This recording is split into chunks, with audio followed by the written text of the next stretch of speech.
Hola, soy Ricardo Moya y presento este programa, El sentido de la birra, pero además de eso soy músico. No sé si lo sabías, pero acabo de sacar un disco que se llama Carne en Pijama y que tiene como formato físico este libro donde cuento un poco mi historia desde que encontré la primera guitarra hasta que el disco ha llegado a existir, pasando por supuesto por el sentido de la birra y cómo eso me ha ayudado a que todo esto suceda. Lo puedes escuchar en todas las plataformas de música, lo puedes comprar en todas las plataformas de compra de libros y en formato audiolibro lo tienes en Podimo, donde lo escucharás exclusivamente junto con los 3 programas que hemos hecho del sentido de la birra live en Madrid y que no se pueden ver en ningún otro lugar de internet, solamente en Podimo. Tienes los links a todo aquí abajo, así que por favor, escucha, lee, suscríbete y nos vemos y disfruta la entrevista.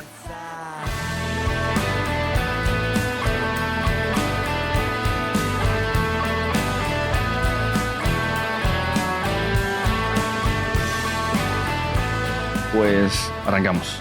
Venga, David Callejo, bienvenido al sentido de la birra.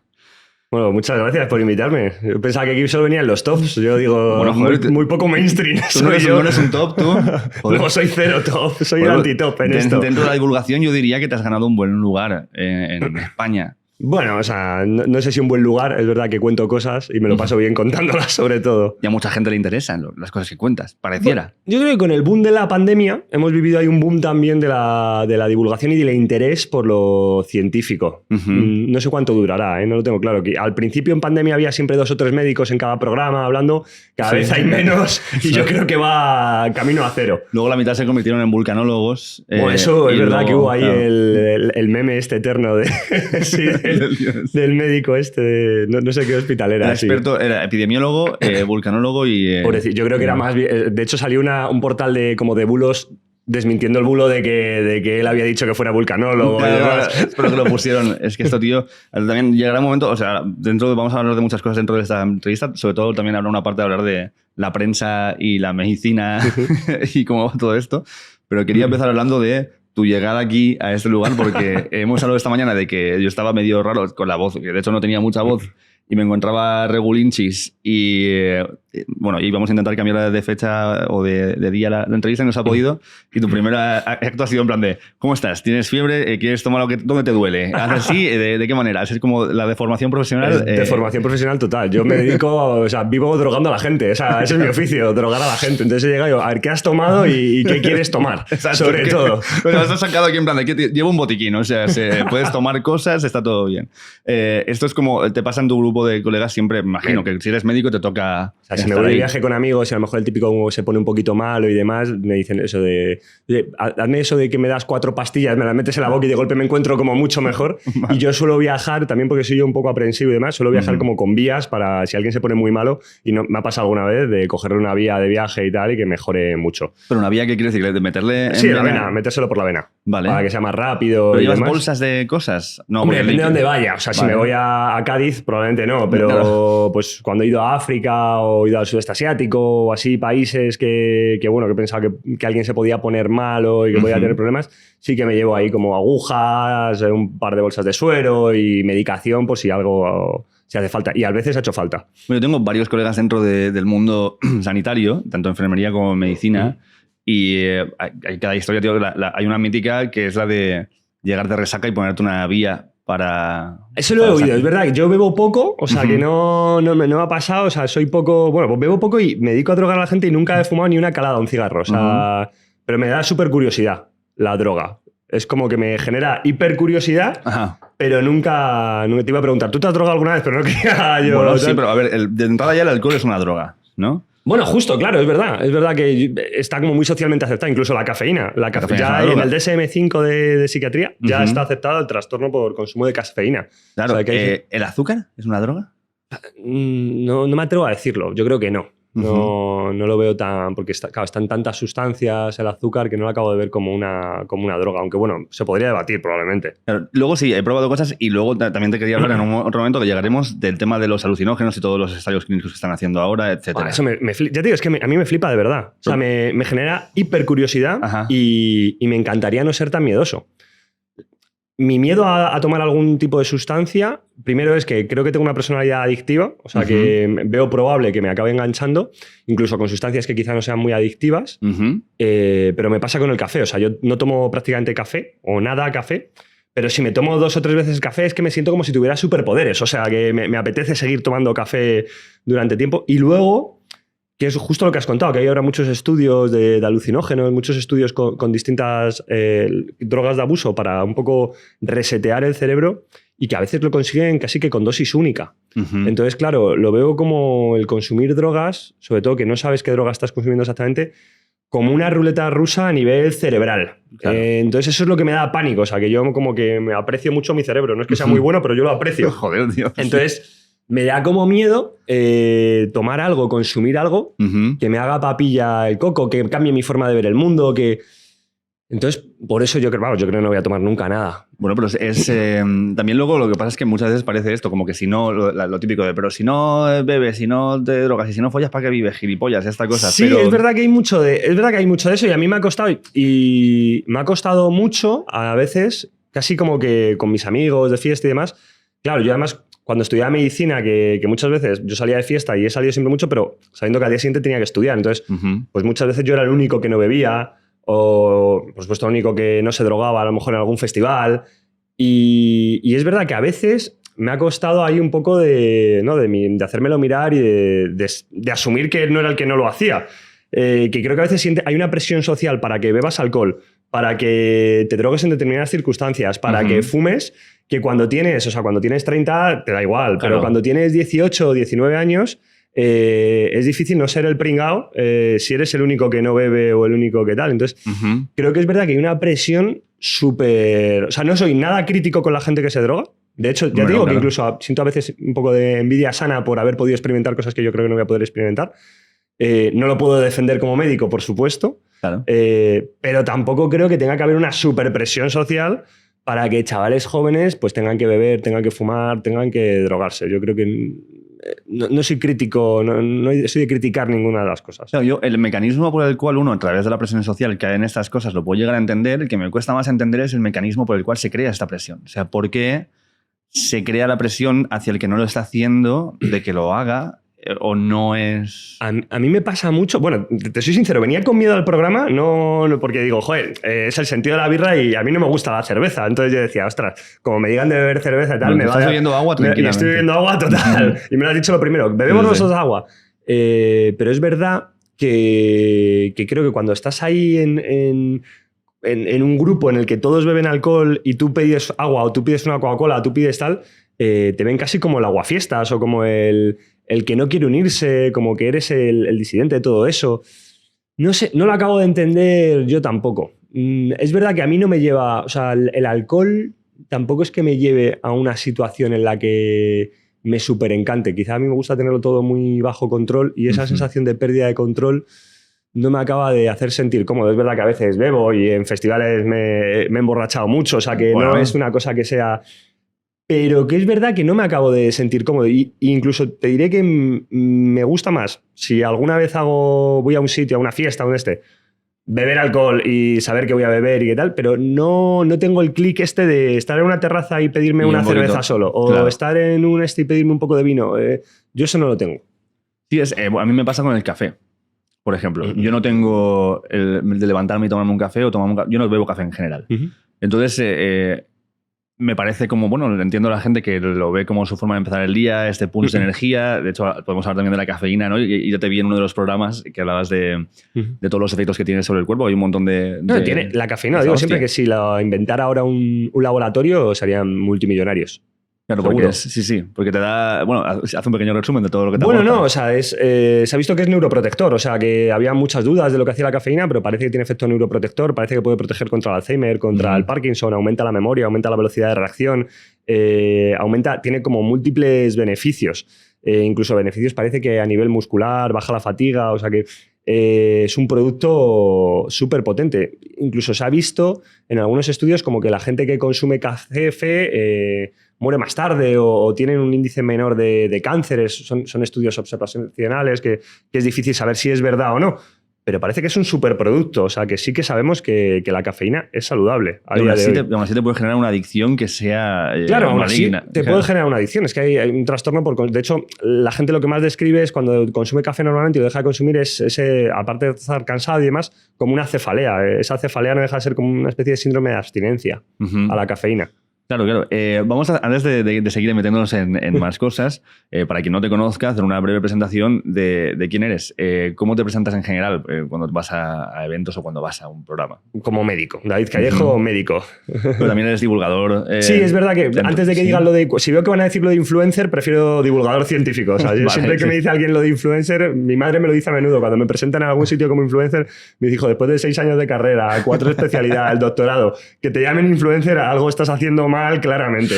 Claro, tío. Entonces, yo voy a hacer un breve resumen para la gente. A raíz de unos vídeos que empiezas a subir en Instagram durante la pandemia para dar divulgación a tus alumnos, ¿no? Por lo que tengo entendido. Más o menos. ¿O querías simplemente dar un punto de vista científico dentro de todo el ruido de la pandemia en general, o era más para tu gente cercana? No, yo no tenía... Hace 4 años yo no tenía ninguna red social, las odiaba por completo. Vamos, las odiaba, no las usaba ni tenía ningún en contacto con ellas.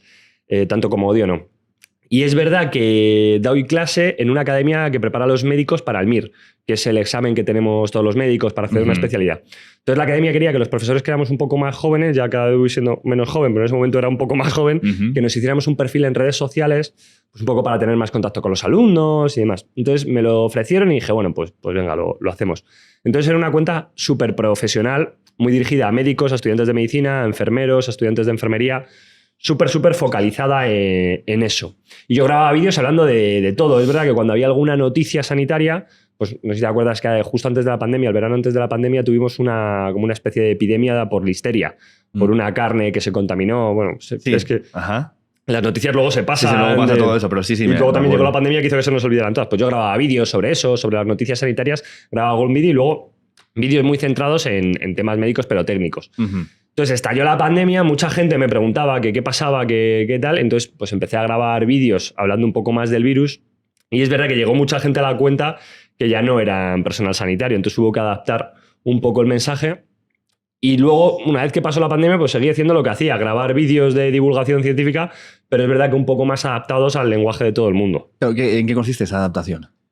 Pues yo creo que dejar de utilizar palabras. O sea, los médicos utilizamos palabras que al final aprender medicina es aprender un idioma un poco nuevo. Pues tú no dices bazo grande, dices esplenomegalia, tú no dices hígado grande, dices hepatomegalia. Todo lo utilizas con términos distintos. Y a veces cometemos el error, incluso lo cometemos en consulta de a los pacientes, hablarles con esos términos, pues simplificar. O sea, en el podcast nos preguntan qué es la fimosis y pues se dice que es cuando la trompa de elefante no se convierte en casco alemán. Y queda muy claro. Vale. Pero esa no lo había escuchado. Esa la utilizamos en el podcast bastante. Hostia, pues esta no. Y mira que me he escuchado algunos de los podcasts, y que de hecho, bueno, somos vecinos de plataforma. Sí, de Podimo. De Podimo. Yo todavía estoy entre si es Podimo o Podimo. Sí, yo digo siempre Podimo, pero Eva, mi chica, que es con quien hago el podcast, ella dice Podimo y ellos dicen Podimo, de decir, ¿no? Es que yo a veces tengo esa duda, tío. Tengo como el síndrome, el efecto Mandela de se habrá muerto, no se habrá... Exactamente. O sea, habrá sido siempre Podimo y yo vivo en una realidad paralela en la que es Yo Podimo. el otro día, hablando con ellos dijeron Podimo. Los señores de Podimo dijeron Podimo. Vale, y yo pensé, ¿y la tilde dónde está? Pero no quise... Bueno, pero ¿te imaginas que hay esa duda dentro de ellos mismos? O sea, como que en la empresa hay una división. Yo creo que es probable. Entre quienes los llaman Podimo y los podimistas o los podimistas. Yo creo que es perfectamente factible. O sea, pero no hay tilde. O sea, yo creo que tú y yo mal no lo decimos. No, yo creo que estamos... a mí me gusta Podimo, decirlo así, porque me suena, el que lo he dicho varias veces, a la delegación de Podemos de Murcia. Y ya está, así se queda ahí. Entonces, entras dentro, hacéis bueno, eso sí que lo he escuchado en la presentación del podcast, de que os conocisteis a través de un reportaje, empezasteis a salir y había una idea antes de hacer un podcast o algo así, ¿no? Bueno, justo, sí. Eva trabajaba en La Sexta y pues en ese momento pandemia que había tantos médicos en los informativos y demás, me pidió... a través de un contacto en común y demás, me pidió que si podía utilizar un vídeo mío que yo ahora había grabado sobre... No sé si era sobre la vacuna del COVID embarazadas o algo así. Entonces me escribió por WhatsApp, yo la contesté y pues nos mandamos 3 o 4 mensajes, ella me preguntó tal, yo la contesté y enseguida como que había mucho feeling, pero no sentimental, sino de conversación. O sea que ella hablaba, yo la contestaba, tal, o sea que era todo muy guay. Y seguimos hablando y hubo un momento en el que dijimos, joder, o sea... tenemos como mucho feeling de hablar, de tener conversaciones muy largas, de derivar de un tema a otro muy rápido. Y yo le dije, pues yo tengo idea de hacer un podcast en algún momento de algo y, joder, sería muy guay hacerlo que lo hiciéramos juntos, hacerlo contigo. Y ahí estuvo la idea del podcast durante tiempo. Luego es verdad que seguimos hablando, quedamos, al final empezamos a salir, se lió la cosa un poco y al final empezamos a hacer el podcast cuando ya vivíamos juntos. Pero, o sea, el germen de la relación fue el podcast, de hecho. Vale. Haz un poquito de promo, tío, del podcast. ¿Cómo se llama? Pues el podcast se llama Ciencia Evidencia. Sí. Hoy es el último capítulo de la segunda temporada. Pero hoy es el pasado para quien esté viendo esto. Ah, bueno, claro, es verdad. Esto se publica a lo mejor en unas semanas. Pues entonces a lo mejor ya hemos anunciado que lo vamos a anunciar que hacemos tercera temporada. Qué guay. Y bueno, de hecho estoy aquí un poco de chupóptero total. O sea, te agradezco la invitación, me apetecía mucho venir, de verdad. No, sigo sin entender por qué me has invitado a mí con la de gente top que has traído. Bueno, para hablar pero vengo de chupóptero total porque la tercera temporada vamos a empezar a traer invitados para entrevistarles. Ajá, entonces, vale. Yo quiero aprender a entrevistar porque yo siempre pregunto cosas estúpidas. Entonces, Okay. pues, digo, voy a venir a ver si cojo algún truco que me dé. Bueno, no sé, a ver, yo creo que es bastante... Si tú haces todo desde la curiosidad genuina, me parece que es bastante fácil tener una conversación con alguien. O sea, esa es mi opinión, o desde donde yo lo veo. Que si te informas suficiente como para poder preguntar cosas y tienes curiosidad por lo que te voy a decir, eso para mí es un porcentaje muy alto de poder hacer una entrevista guay. O sea, yo lo que noto, fíjate, lo que noto contigo es que no tienes nada delante, no tienes ningún guión, no tienes nada, y luego como que cuando te hablo me escuchas, que eso está guay. O sea, que normalmente cuando hablo en muchas entrevistas les veo que ya están mirando la siguiente pregunta que me van a hacer, pero dices, no me está escuchando mucho. Yo no tengo papeles por eso, porque si no me desconcentro de lo que me estás diciendo y entonces estoy mirándole esto y estoy pensando ya cómo te voy a formar no sé qué y me pierdo seguramente algo muy importante de lo que podríamos hablar 10 minutos más y que no está en mi guión, porque muchas veces... Cuando tú haces un guión de... Bueno, no sé, estoy por aquí ahora explicando esto, pero cuando tú haces un guión para entrevistar a alguien, como que tienes preguntas muy claras y muy formuladas, lo quieres preguntarle. Pero es que a lo mejor dentro de la conversación que estás teniendo, esa forma de preguntar eso no encaja. Entonces, a mí lo que me gusta es tener los topics. Mira, hay que hablar en un momento de esto, ¿no? Yo contigo tengo unos cuantos que sé que quiero entrar en esos temas, pero la forma en la que entremos ya se verá según cómo va llegando la conversación. Yo ya sé que quiero que hablemos de esto y muchas veces... Algo que tú plantees, incluso ya me está abriendo una rama para empezar a hablar de ese tema. Yo ya lo tengo ahí. Entonces, es esto. Para mí es más...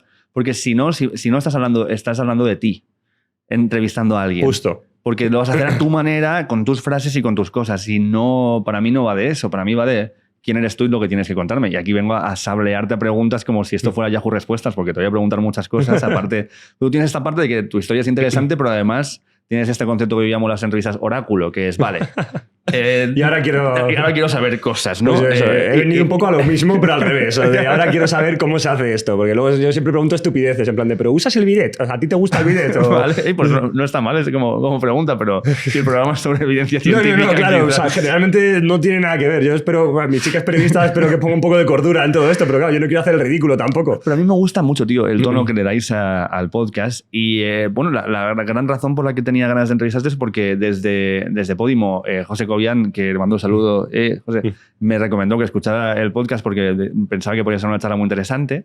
Luego, aparte, me mandaron el libro, que también he estado, no lo he podido ver todo entero, pero he visto muchas cosas ahí por el medio de capítulos y tal.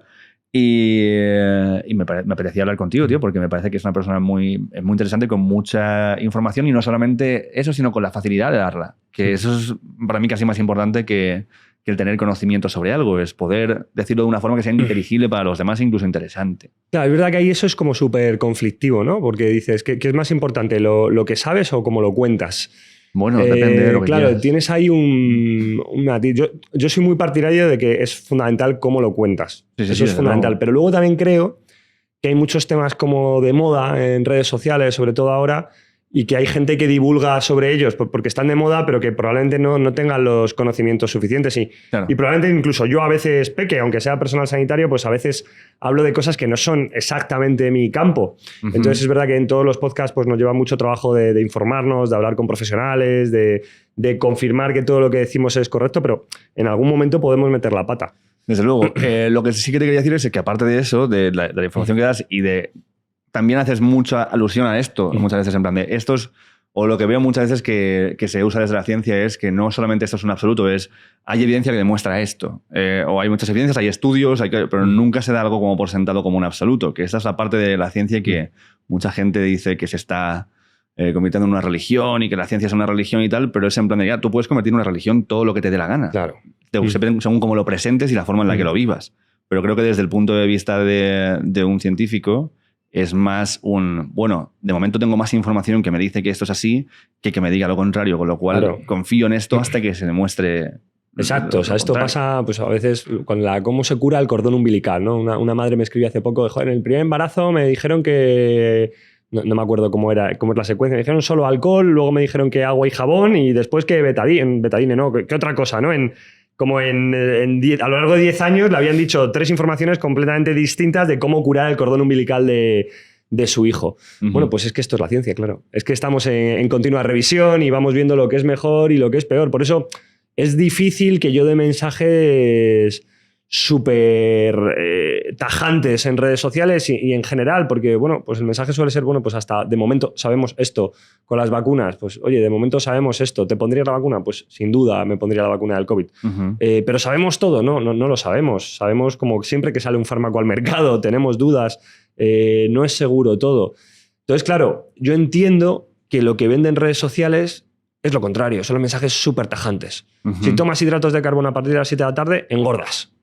Claro, eso es un mensaje hiper tajante, hiper tal. Yo entiendo que la gente abrace eso.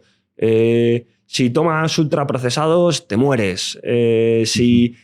Bueno, yo creo que esos mensajes tan tajantes pueden llegar a ser problemáticos, pero entiendo que funcionan en redes sociales y que ahora mismo, claro, antes había pocos divulgadores científicos, pero ahora hay mucha competencia entre distintos divulgadores y tú probablemente quieres que tu mensaje llegue también. Claro. Y a veces la forma de hacerlo llegar es dar esos mensajes tan tajantes que creo que son erróneos. ¿Cuál de estos productos cotidianos puede matar a tu hijo? ¿Qué?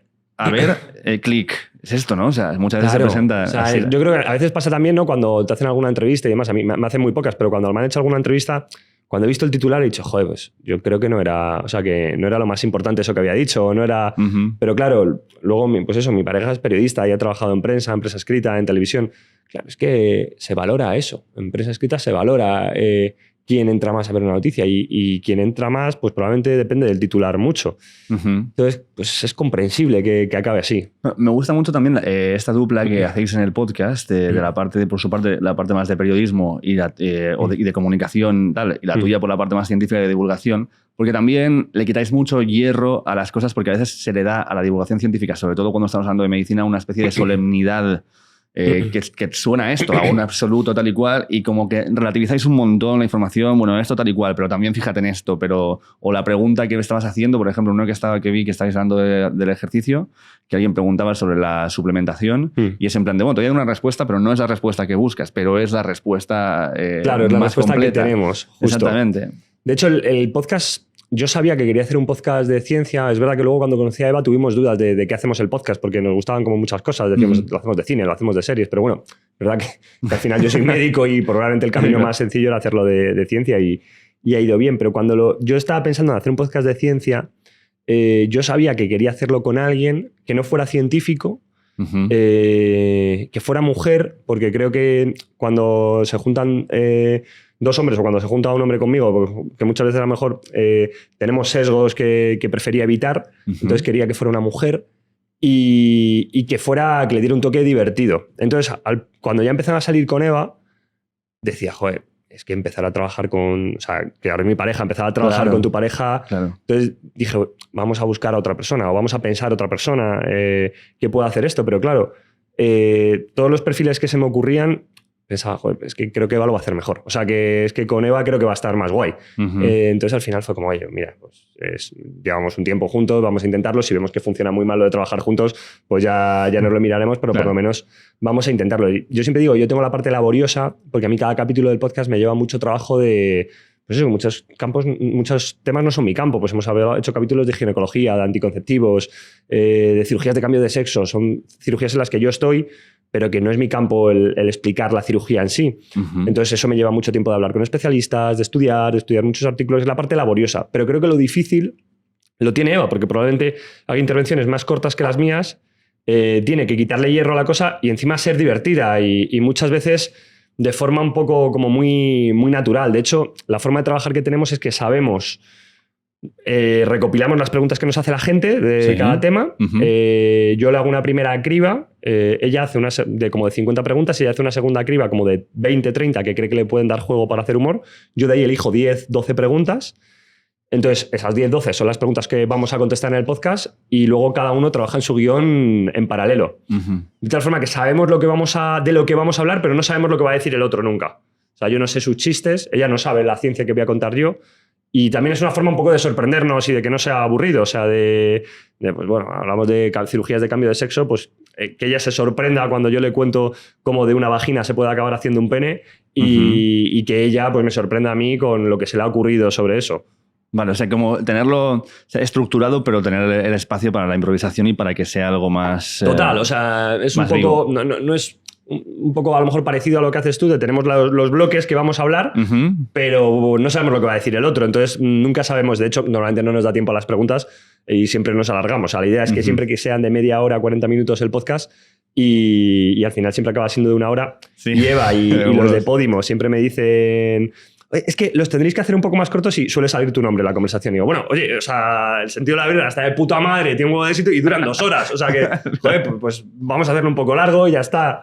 O sea, yo me utilizo mucho de argumento. O sea, oye, joder, pues el suyo es largo y está guay, ¿no? Pues también lo podemos intentar hacer de una hora. Si él puede, porque yo no. No es tanto eso como, joder, pues está de puta madre. Es un programa de puta madre, dura 2 horas, coño, pues, joder, a lo mejor la gente no quiere tampoco algo tan corto. Ajá. O sea, yo creo que estamos ahí, a veces lo veo, ¿no? Que los reels tienen que ser de 1 minuto y medio.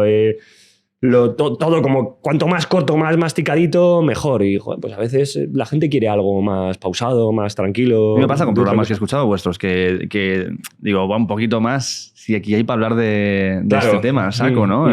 Pero bueno, tío, pero también que la gente se quede con más y vaya a ver el siguiente para tener más info y tal igual, también mola eso, tío. O sea, como que son diferentes maneras. Yo no creo que haya una forma mejor o peor, es un poco a lo que te lleve el contenido y lo que tú te sientas a gusto, ¿no? Sí, yo creo que justo es eso, con lo que te sientas a gusto. O sea, al final, si te gusta rajar, te gusta tal y eres poco conciso, es que no te puedes manejar en un formato de 20 minutos, de 15 minutos. Es que es imposible. Pues, por ejemplo, Judith Tiral, que a mí pues, como el otro ejemplo, ¿no? Del programa que tiene... No sé, siempre los confundo. No sé si tenía la duda o... Creo que tenía la duda, el que son cortos, ¿no? ¿Que no lo sabías? Ah, ese, justo. Es ese, el que es el corto. Y tenía dudas el que hace un poquito más. Sí. Bueno, el que hace vídeos como de 15-20 minutos contándote una curiosidad, pero que es justo guay. O sea, es justo los 15-20 minutos te tiene enganchado ese tiempo, es muy cortito y lo hace perfecto. O sea, que probablemente es que haya distintas formas de hacer las cosas bien. Exactamente. Una cosa que tenía muchas ganas de hacer una vez que estuvieras aquí es una especie de videojuego en primera persona como el Doom, pero sobre la medicina y el sistema sanitario a través de tus ojos en todas tus fases de descubrimiento de cada una de las partes. O sea, para empezar, tengo entendido que tú no llegas a la medicina por una vocación vital de siempre, como pero, esto que además hay un mito muy grande de esto, ¿no? Si eres médico es porque es vocacional de toda la vida, porque es tan difícil que no vas a hacerlo así, porque... En todos los bares te lo dicen, ¿no? Ah, médico, qué vocacional, ¿no? Y dices, bueno, en realidad no, la verdad, no, en mi caso no. O sea, sí conozco compañeros que eran muy vocacional. Yo creo que en mi familia nadie tiene carrera universitaria, ni nadie es médico, ni nadie es sanitario, vengo de una familia súper humilde, de un barrio muy humilde. Y bueno, pues... Es verdad que yo cuando acabé el colegio sacaba buenas notas y quería hacer algo que tuviera que ver con la salud, con ayudar a la gente. Entonces dudaba entre enfermería, fisioterapia, veterinaria incluso. Pero tenía el hándicap de que me mareaban las agujas y la sangre y demás. Pero me mareaban de verdad, ¿eh? O sea, a mí me saca sangre y me voy al suelo. O sea, eso me sigue pasando. Sí, eso me sigue pasando. Yo soy anestesista, me dedico a hacer punciones en vías centrales, en arterias, hago trasplantes cardíacos... pero como me pinche, doblo la servilleta, vamos. Pero para ti, contigo... Como me pinche, yo me voy al suelo 100%. O sea, cada vez que me sacan sangre en el hospital, se monta un show de la hostia. Me tumban en una camilla, vienen 2 a sujetarme la manita. O sea, monto un show guay. Vale, ok. O sea, no, estoy en eso... O sea, y claro, yo no sabía que iba a poder pinchar yo. O sea, que yo tenía la duda de yo podré pinchar en algún momento, podré... Claro. Pero aún así, un poco por inconsciencia, un poco porque, pues por distintos factores. A mi padre me dijo que le hacía mucha ilusión tener un hijo médico.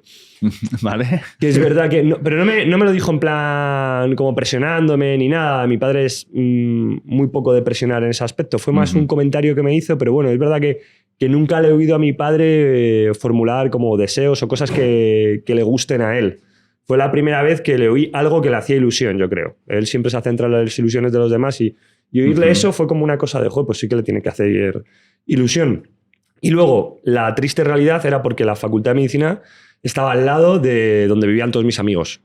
Entonces dije, bueno, pues yo que sé, empiezo aquí, están aquí mis amigos al lado, vendrán las sangriadas, vamos viendo y demás. Y de hecho, el primer año de carrera fue muy malo, me operaron 3 veces, tuve problemas de salud, lo pasé mal, pero aprobé todas en junio, que poca gente aprobaba todas en junio en la Autónoma, que era como la más dura en ese momento de aquí de Madrid.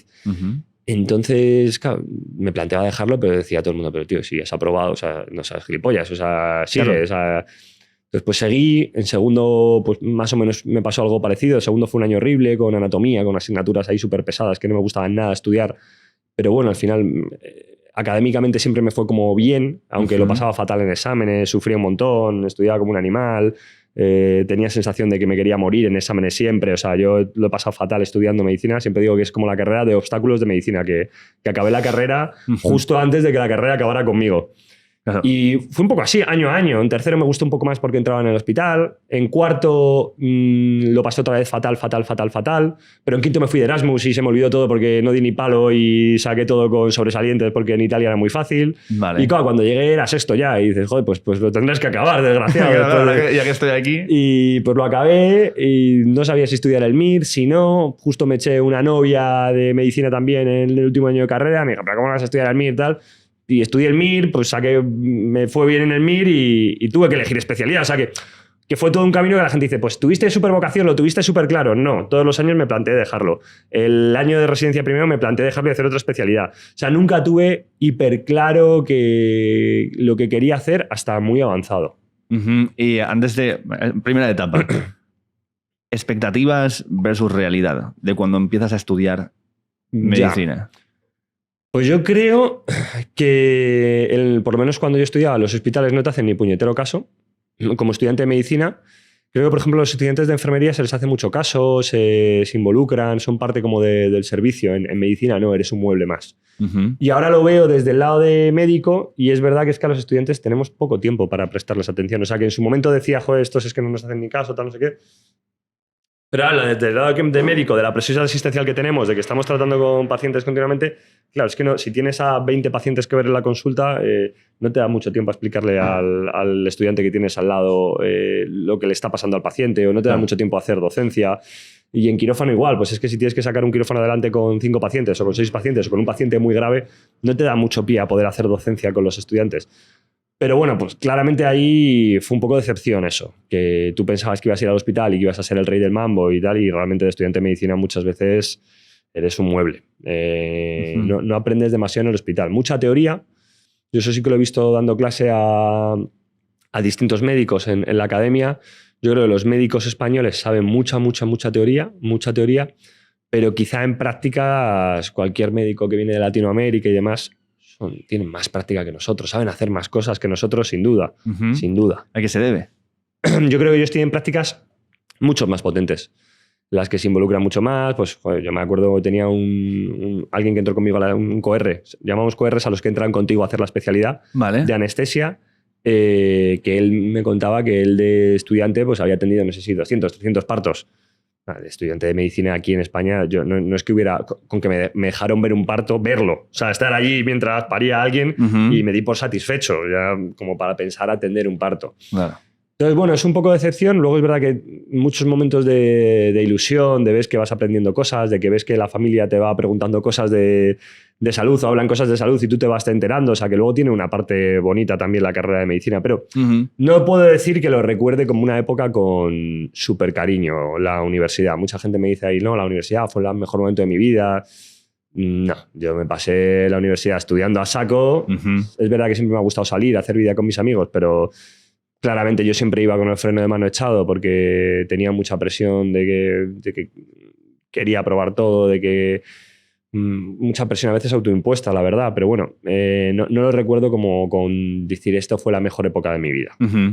Y una vez que entras en un hospital y ves la parte de atrás, ¿no? de lo que ve todo el mundo, claro, ¿qué fue lo que más te chocó al principio, lo que más te llamó la atención de estar dentro de un hospital y ver cuál es el funcionamiento real ahí detrás? Claro, pues ves que no es como las series, ¿no? Que todo funciona un poco distinto. Yo creo que además hay veces que tú como estudiante de medicina te debes de creer que, claro, que eres el estudiante de medicina. Luego cuando llegas allí te das cuenta de que eres el último mono, pero de verdad, o sea, pero el último del último del último. Entonces, pero bueno, eso también está bien, esas curvas de humildad que de vez en cuando te da la vida de ponerte en tu sitio.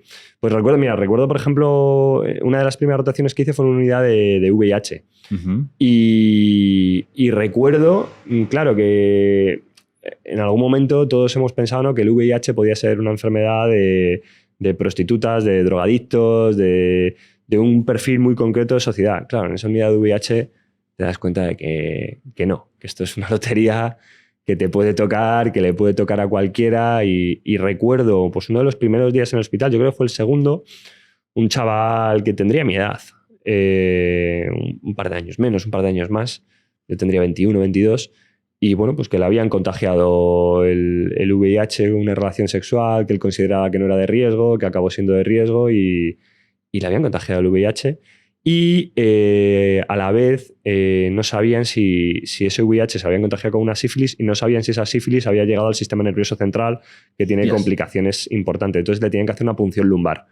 Tenían que pinchar para sacar líquido cefalorraquídeo y analizar ese líquido. Entonces, pues bueno, se le tumbó en la camilla, se le puso de lado, se le empezó ahí a pinchar en la espalda para intentar sacarle el líquido cefalorraquídeo.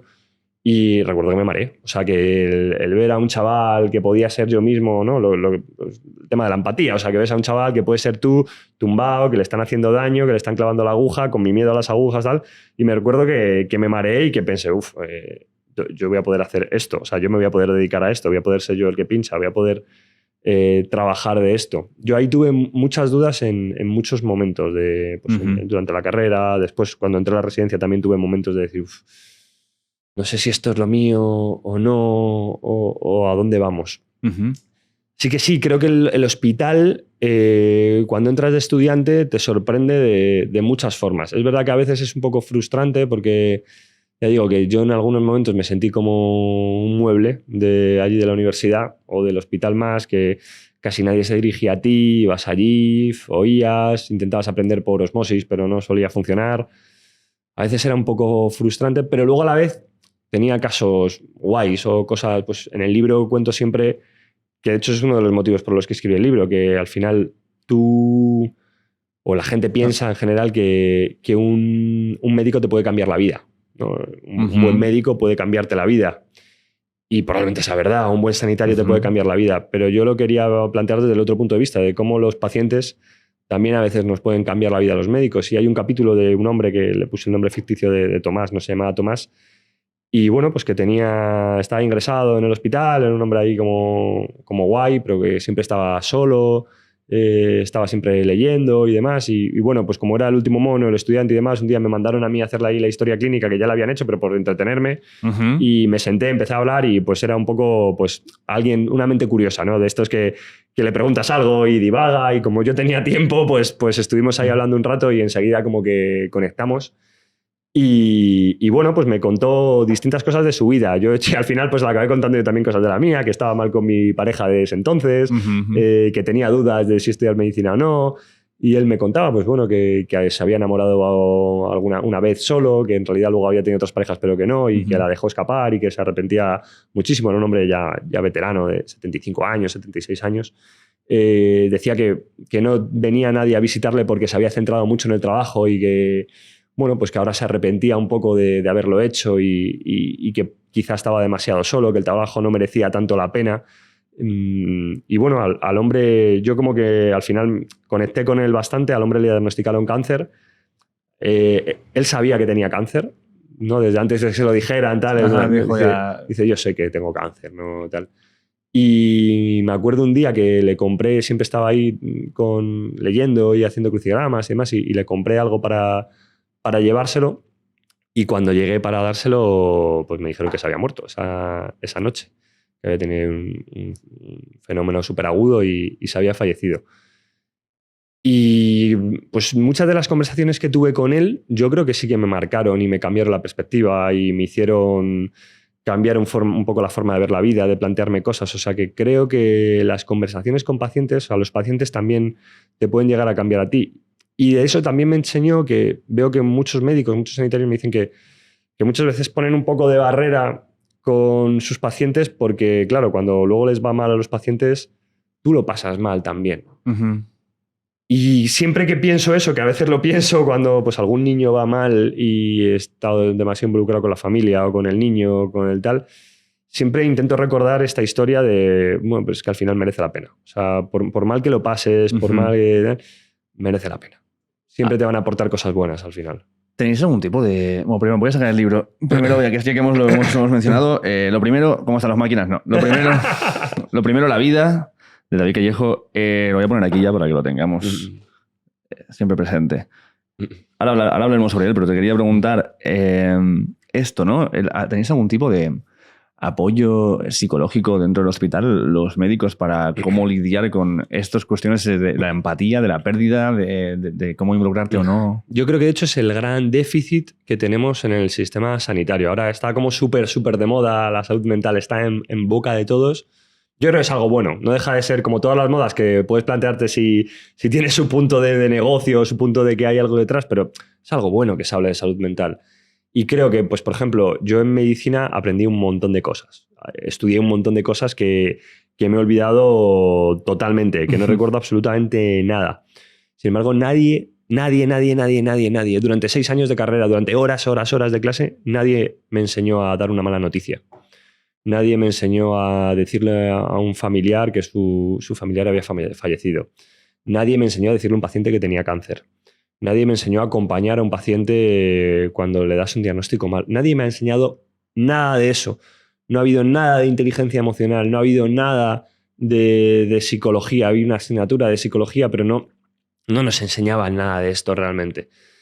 Y creo que es un problema súper importante y súper relevante. Y, perdón, y que creo que pasa también en el colegio mismo. O sea, que a veces aprendemos cosas que quizá no son súper relevantes después para la vida y que cosas que sí son relevantes, como puede ser la inteligencia emocional o como hacer la declaración de la renta, no las aprendemos. O sea, no sabemos nada de ellas. Y creo que es un problema. Entonces, no hemos recibido ningún tipo de formación en esto y creo que es algo a revisar de forma urgente, además, porque es que cambia mucho el trato, cambia mucho el manejo y cambia mucho cómo están los médicos, cómo está el personal sanitario. Uh-huh. En la pandemia creo que he visto a muchos compañeros míos muy tocados y no había ningún tipo de apoyo, ni ningún tipo de formación, nada, no hemos tenido nada de eso. Por eso creo que es positivo que se hable cada vez más de salud mental, porque creo que hace que se ponga el foco en algo importante y relevante. Es que creo que muchas veces se habla de esto, ¿no? De que muchas veces los médicos son fríos y es así, y parece que no les importas una mierda y que siempre tienen que tirarte para casa porque ya sabes, si no te ven nada que estés muy mal, pues al siguiente tal y cual. Y eso es una de las cosas que yo creo que se aprovecha mucho por la parte de las pseudociencias, de que una cosa que sí que tienen por encima de la medicina, si podemos decirlo así, es el trato.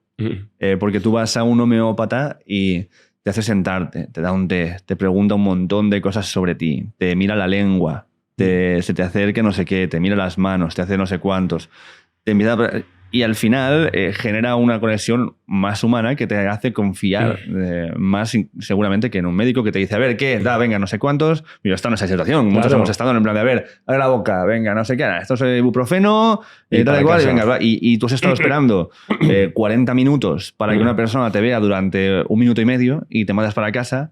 A veces dices, tío... No, total, si es que es así. Luego, pues junta eso que has contado tú, o sea, junta un caldo de cultivo perfecto. Alguien que te atiende muy bien y una persona que normalmente cuando acude a eso suele estar un poco desesperada. Por lo que sea, por cosas graves o no. O sea, me refiero, un cáncer puede ser muy grave, pero bueno, es que a lo mejor alguien que tiene un colon irritable, que está con diarrea 10 veces al día, bueno, pues a lo mejor de eso no se va a morir, pero a él le genera tal trastorno en su calidad de vida que puede que acabe abrazando algún tipo de pseudociencia o que acabe abrazando algún tipo de pseudoterapia. Entonces, creo que también es otro discurso de, bueno, pues es que necesitamos también cuidar al personal sanitario y la atención que damos. Es que pues la atención primaria han estado viendo a 40 pacientes en una tarde. Bueno, es que eso es maltrato al médico, pero también maltrato al paciente, es a los dos. O sea, tú no puedes dar una atención de calidad si tienes a 40 pacientes en una tarde. Porque pasa eso, que es que al final los minutos que le quitas a un paciente o que le das a un paciente se los estás robando a otro y no es perenne, ¿no? No puedes estar ahí eternamente en la consulta atendiendo a todos los pacientes. Entonces, hay que revisar. El otro día vi que cuando un paciente entra a consulta, los médicos le interrumpimos antes de los 10 segundos, no sé en qué porcentaje, o antes de los 30 segundos, vamos, que interrumpimos como muy rápido, que no dejamos hablar. Y yo creo que viene por ahí, porque no tenemos suficiente tiempo de calidad para dedicarlo a los pacientes. ¿Cuál es la solución a esto? Bueno, no la sé. O sea, me encantaría ser más reivindicativo en muchos de estos temas. Sí. Pero es que no tengo una solución clara. No tengo... Entiendo que nuestro sistema sanitario público a mí me encanta. Yo quiero tener una sanidad pública. Quiero vivir en un país con sanidad pública. El otro día vi un corte ahí de Jim Carrey hablando de... que se ha hecho ahora como... se ha puesto como de moda ahora con la huelga de médicos que hay y demás. Y él contaba de que él se crió en Canadá y que lo que dicen en Estados Unidos de que en Canadá no funciona el sistema, que el sistema es público y tal, y que es una mentira. O sea, que el sistema funciona y que lo que es una mierda es lo de Estados Unidos, de que te dejen morir, de que si alguien se enferma tengas que vender tu casa y demás. Y lo daba con argumentos como muy, muy claros. Yo quiero un sistema sanitario público. A mí no me importa ganar menos. No me importa ganar muchísimo menos. O sea, siempre cuentan ahí la leyenda urbana, no sé si es verdad, que cuando vinieron un poco, cuando Obama quería hacer el Obamacare, si vino aquí a España a preguntar por nuestra sanidad pública, que los asesores dijeron, bueno, claro, ya entendemos por qué funciona, porque no se paga casi al personal sanitario. Claro, un anestesista en Estados Unidos a lo mejor gana 1 millón de euros al año. ¿Qué? Sí, claro, un anestesista puede ganar cifras así. ¿Cuánto gana en España? En España... nada, o sea, bueno, pues en la pública, yo qué sé, a lo mejor 30.000, 40.000 euros, no lo sé. Porque sigue siendo un sueldo más elevado que sí, la media. Sigue siendo un sueldo más elevado que la media. Por 1 millón, pero pues, claro, ¿no? O sea, yo creo que he exagerado con lo de 30.000, 40.000, pero vamos, no. O sea, hay cifras, en algunos países hay cifras de médicos especialistas altísimas que, claro, que aquí no se pueden llegar. Yo prefiero vivir en un país con una sanidad pública a ganar cifras astronómicas, pero claro, tenemos que conseguir un equilibrio también. Tenemos que conseguir que los pacientes... Y la tenemos que cuidar entre todos. Tenemos que votar a partidos políticos que cuiden más la sanidad pública. No tengo claro qué partido político cuida más la sanidad pública, que eso sería otro debate. Pero pues tiene que ser importante la sanidad pública en el programa electoral de cualquier partido y tenemos que darle una importancia crucial, creo, y no nos damos cuenta. O sea... Yo era de los médicos que decían que lo de los aplausos el primer día en la pandemia a las 8 pues me moló, me hizo como gracia. Pero luego, según avanzaba la pandemia, me iba quemando un poco. Y cuando me lo preguntaban en alguna entrevista, que no era un tema que sacara yo, pero sí me lo preguntaban, decía, bueno, pues porque creo que en algún momento va a pasar algo sanitario, los médicos vamos a pedir ayuda, vamos a pedir un poco a la sociedad, y le va a dar igual a todo el mundo. Y ahora mismo hay una huelga de médicos y yo creo que no lo sabe nadie.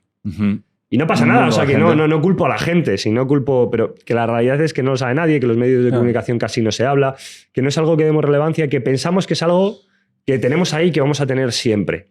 Y como no lo cuidemos, pues esto se va a tener que empezar a privatizar, van a tener que empezar a funcionar de forma distinta, y es algo que a mí me preocupa mucho como sociedad. Pero no sé, no tengo ideas de cómo arreglarlo, de cómo mejorarlo. Tampoco creo que sea mi papel. Pero yo de alguna manera lo veo también como un poco un bucle. Quiero decir, si no atendemos la sanidad pública y entonces empieza a perder calidad, la gente va a buscar calidad en la privada y entonces esto me pasó el otro día. Yo tengo un seguro médico y fui a un hospital de urgencias y aún así tuve que estar un montón de rato porque hay mucha gente cada vez más que se está pasando a la privada y en la privada hay un montón o sea, en todos lados, en la pública y en la privada hay un montón de problemas. Justo, es que ahora ya de personal. La sanidad privada antes, que era pues tener alguna compañía de seguros, por así decirlo, eso ya está siendo casi como la pública y ahora lo privado es pagar, o sea, no tener una compañía, si quieres ir a un médico, pagar directamente al médico, porque las compañías estas también luego pagan muy poco a los médicos, entonces hay muchos médicos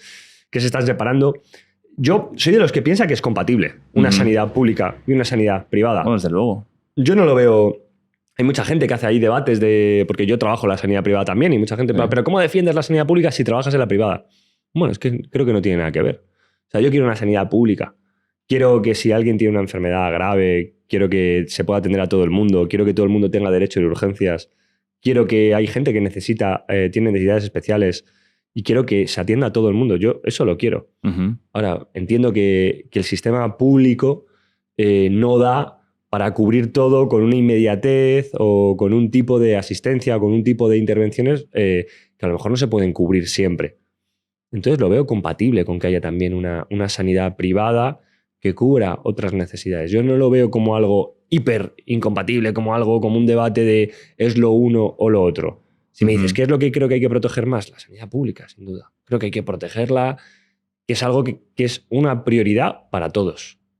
No, pero quiero decir, estamos hablando de pasta, pero a ver, con la pasta que os habrán dado los médicos por fingir lo de la pandemia y llevar todo este complot a cabo y tal, ¿no? O sea, debes de estar Justo, con el barco que tengo, pues ahora en realidad no sé por qué he dejado de trabajar. Sí, pero no, ¿cómo fue esto de sentirte como te aplaudían por un lado y por otro lado había gente diciendo sois unos asesinos locos, hijos de puta? Bueno, sí, a mí de todo. Los negacionistas a mí, claro, yo es verdad que me visibilicé mucho en pandemia. Yo trabajé en una unidad de críticos, o sea, yo trabajé intubando a gente con COVID. O sea, esa era mi función, intubar, tal, y ser el médico de esos pacientes que estaban más graves por COVID. Esa era mi función en el inicio de la pandemia.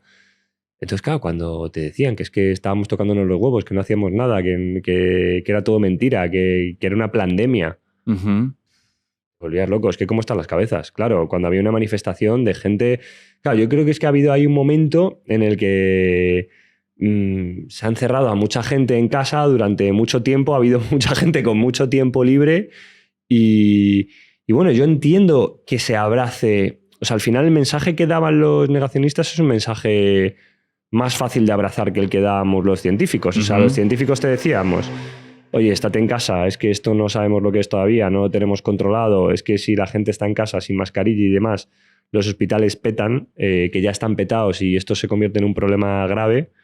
Claro, ese mensaje es mucho más difícil de aceptar de esto es una puta mentira, te están engañando, tú sabes tu vida que no va a pasar nada.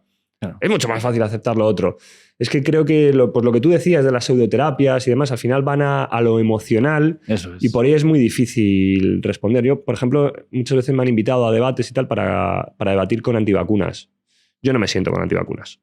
No, o sea, es decisión personal. A lo mejor me estoy equivocando, pero creo que yo voy a contestar como con argumentos científicos. Probablemente acabe intentando ridiculizar sus argumentos con argumentos científicos, lo cual puede generar emociones en el espectador que está al lado de ponerse de su lado, y puedo acabar consiguiendo justo lo contrario, que alguien que crea en las vacunas empiece a dudar. Se lo empiece a plantear, se empieza a dudar. Entonces, como creo que no va a aportar nada y que en España hay una aceptación tan alta de vacunas, yo no entro en esos debates. A lo mejor hay otra gente que prefiere entrar, que prefiere debatir, pero yo prefiero no hacerlo. Claro. Lo que sí que pasaba también durante todo este periodo es que se creó este bando de negacionistas y provacunas, pero luego se aparecían a otros expertos que planteaban una duda en plan, oye, esta vacuna yo no sé la efectividad o yo no sé los efectos adversos o vaya tal, y ya se tachaba a la gente directamente de negacionista. Claro, justo, yo creo que ha habido... Eso es total verdad. O sea, que a veces simplemente gente que no era negacionista en ningún caso, pero que planteaba dudas o que no estaba seguro, pues ya casi que te podían acusar. Y es verdad que en un mismo vídeo a mí podías ver comentarios de pero ¿cómo dices eso? Eres un negacionista de mierda y a la vez esto es una pandemia. O sea, insultos por los dos lados han llegado a caer. Claro. Y es verdad, pues claro, si es que al principio de la pandemia, oye, había titulares. Vamos a tener la vacuna en un mes. O el fármaco que cura el COVID. Entonces tú grabas un vídeo, oye, mira, no. Esto es un estudio in vitro que se ha hecho en placas de Petri, que se ha visto que cuando se pone este fármaco parece que el virus crece menos. Pero esto no se aprueba en personas, no se aprueba en animales. Creo que es muy pronto como para un titular así, así que lo siento, esto tan, eres un negacionista, tal. No, mira, no van por ahí los tiros, no tiene nada que ver. Entonces entiendo que la gente me escribía y me decía, no, es que me dan mucho miedo las vacunas. Y no, a veces en los vídeos que yo compartía había un comentario, me dan miedo las vacunas. Y la gente, eres una negacionista como tal. Y era como, no, o sea, que es normal tener miedo. O sea, que es normal tener miedo a las vacunas. Que es algo nuevo, que se está poniendo en masa, que normalmente no tenemos tanta información de ningún fármaco y de golpe la hemos tenido. Y la información es poder, pero también te puede generar un poquito de miedo. Entonces, pues claro, muchas veces poníamos ejemplos de, a ver, ¿cuál es el problema? No, es que ha habido trombos con AstraZeneca. ¿Ya? Pues, ¿has visto la incidencia de trombos con la pastilla, con la píldora anticonceptiva? Es el triple que con esta vacuna. Sí, claro. Lo que pasa es que, claro, pero muchas veces había que centrar a la gente de, oye, mira, vamos a ver las estadísticas o vamos a ver la incidencia que tenemos con unos fármacos que consumes todos los días o con otros. No, es que ha pasado esta reacción. Sí, mira, con el metamizol que te acabo de ofrecer, te he dicho que si querías un nolotil, hay una incidencia alta, pero una incidencia, una cosa que se llama granulocitosis, que es como que te quedas sin defensas en el organismo de golpe. Es un efecto paradójico al metamizol. No creo que antes probablemente te hayas tomado algún nolotil en tu vida y nunca te has planteado esto. No. Y probablemente cuando fuiste a ponerte la vacuna te planteaste de ¿haré algún trombo? Pues la incidencia era similar de una cosa y otra. ¿Por qué entonces? O sea, ¿por qué entonces aquí sí que estábamos más pendientes de estas cosas? Bueno, pues porque los medios de comunicación estaban durante todo el día hablando de una única cosa. Entonces, todo era noticia. Y yo siempre decía que a mí eso, lejos de preocuparme, me daba una sensación de seguridad de la leche. Porque si alguien se tomaba un paracetamol y tiene un efecto raro, a lo mejor ni te das cuenta o ni lo investigas. Pero es que alguien se vacunaba y le atropellaba un coche y nos planteábamos de si el atropello había sido por culpa de la vacuna. Entonces, claro, a mí eso me daba seguridad. Te convertía en una persona magnética. Claro. Entonces, es que es muy loco. O sea, este fenómeno, tío, a mí me ha dejado loco. Ya no solamente el hecho de claramente que da mucho miedo que haya una pandemia mundial y el riesgo de desaparecer como especie y estas cosas, ¿no? Que no son muy bonitas. Pero toda la reacción social y mediática alrededor, para mí, claramente ha sido algo sin precedentes. Entonces me empezaba a preguntar cómo habrían sido muchos cataclismos mundiales que han sucedido si hubieran estado las redes sociales para estar ahí. Claro. Y habría habido, pues imagínate con el volcán de Pompeya o imagínatelo con un montón de movidas, con la Segunda Guerra Mundial con redes sociales. Bueno, con cosas más, o sea, con propias pandemias. O sea, tú ves... Hubo un gráfico, ¿no?, que ponían como en esferas el porcentaje el número de millones de personas que habían matado distintas pandemias, ¿no? Entonces salía la viruela, salía la lepra, salía la peste. Y eran cifras, eran como esferas enormes, como planetas, y de golpe llega la COVID y era como un puntito en realidad. O sea, que esto no ha sido la pandemia más importante que hemos tenido en la historia, ni muchísimo menos, pero ha sido la más retransmitida. Y bueno, pues que también nos ha pillado en un momento social en el que hemos podido proteger a mucha más gente. Eso es algo positivo. A través de la información también incluso, ¿no? O sea, pero esa es la cuestión que yo creo que en este caso, por lo que se han convertido, que hablábamos antes, los medios de comunicación pueden haber generado algún tipo de obstáculo dentro de la comunicación real o no. No lo tengo claro. Es como los medios de comunicación, incluyo las redes sociales, ¿no? Siempre me dice mucha gente, ¿no? Las redes sociales son una fuente de bulos continua o es una máquina de generar bulos. Pues probablemente sea verdad, pero luego también pienso que son una máquina de desmentirlos. Y me explico. O sea, tenemos muchas cosas arraigadas en la sociedad que damos por sabidas y que son bulos. Por ejemplo, tú no tienes ni una cana, eres un cabrón. Yo que tengo canas por todos lados. Te lo juro que tenemos la misma edad. ¿Es del 87 tú también? No, tú eres uno menos, ¿no? Que yo. Yo pensaba que... pues tengo mal la información. Pensaba que eres el 89. Es que está mal en el libro, tío. Está mal en el libro. Vale, me quité 2 años en el libro, justo. Sí. Qué cabrón. Me quité 2 años. Bueno, me lo quitó Planeta y yo no me quejé. He hecho bastante bromas de eso en redes sociales. Sí, no. Pero ya voy. Tengo colegas que mucho antes que yo han tenido canas, pero yo ya hay días que me veo, digo, en plan de, en algún momento van a salir. Yo creo que por el bigote por ahí ya tengo alguna. No tienes nada, tío. No tienes nada. Es un cabrón. Pero bueno, la gente cuando le salen canas, normalmente dice, qué guay, porque si te salen canas, no te quedas calvo. Eso no es verdad. Eso es lo que se suele decir, o sea, tú lo habrás oído. Sí. ¿Y qué crees? ¿Que es verdad o no? No sé, no suena como... Suena más a dicho que algo que tenga una evidencia... Pues, efectivamente, o sea, básicamente es que la gente mayor que tiene pelo acaba siendo siempre canoso. Ajá, entonces, por eso a la gente con pelo mayor es canosa, pero porque el pelo acaba siendo canoso, pero no es porque las canas te vayan a prevenir la alopecia. Y los calvos no lo sabes. En ningún caso. Los calvos simplemente no sabes en qué se convertirían, ¿no? O sea, entonces, pero eso es algo que yo cuando hago encuestas en Instagram y demás, está como súper aceptado socialmente. O cuando he llegado aquí y te he preguntado qué te pasaba, y dice, no, joder, tío, es que con estos cambios de temperatura tal, como que me pongo malo, Bueno, pues uno de los vídeos que más comentarios tiene en mis redes sociales es que el frío no causa catarros. No. El frío no causa catarros. ¿Y los cambios de temperatura? Bueno, cambios de temperatura muy bruscos, es verdad, que parece que pueden influenciar ahí en el epitelio de la nariz, que funcione peor y que eso pueda hacer que algún virus se quede más ahí, que se lave y que pueda aumentar un poco el riesgo de infecciones. Pero los catarros, los cambios de temperatura, o sea, los cambios de temperatura, el frío no causa catarros. Los catarros los causan los virus. Sí, pero la irritación, por ejemplo, de garganta sin que haya un virus no puede suceder. Que se te haya irritado la garganta porque hayas estado por humos frío. O por tal, pero generalmente por frío, o sea, si tienes síntomas de febrícula, mocos, irritación de garganta, eso es que hay un virus probablemente, y ese virus te lo ha contagiado a alguien. No ha sido por el frío ni por el cambio de temperatura. Entonces, hay muchas cosas muy arraigadas en la sociedad que como ya las tenemos hiperaceptadas, aunque haya divulgadores que divulgamos sobre esto y que hablamos sobre esto habitualmente, eso está arraigado. Contra eso no vas a competir, es imposible. Ajá. Sin embargo, de hecho, pues el vídeo este del frío, vamos, yo creo que normalmente las abuelas me suelen escribir como muy contentas por las cosas que cuento. Tuve una legión de abuelas enfadadas porque había dicho que el frío no acatarra, que cómo se me ibas a ocurría, saber tú? que yo que iba a saber. Incluso mi madre lo escribió en el grupo de familia. ¿Tú qué sabes? O sea, claro. Si esto es algo súper arraigado. Vale. Sin embargo, ahora surge un bulo de algo y, es que los desmentimos casi en tiempo real. Y eso se consigue que no se acabe arraigando en la sociedad. Entonces, sí, las redes sociales son una fuente de bulos, pero también los desmentimos muy rápido. Claro. Entonces, solo para dejarlo claro.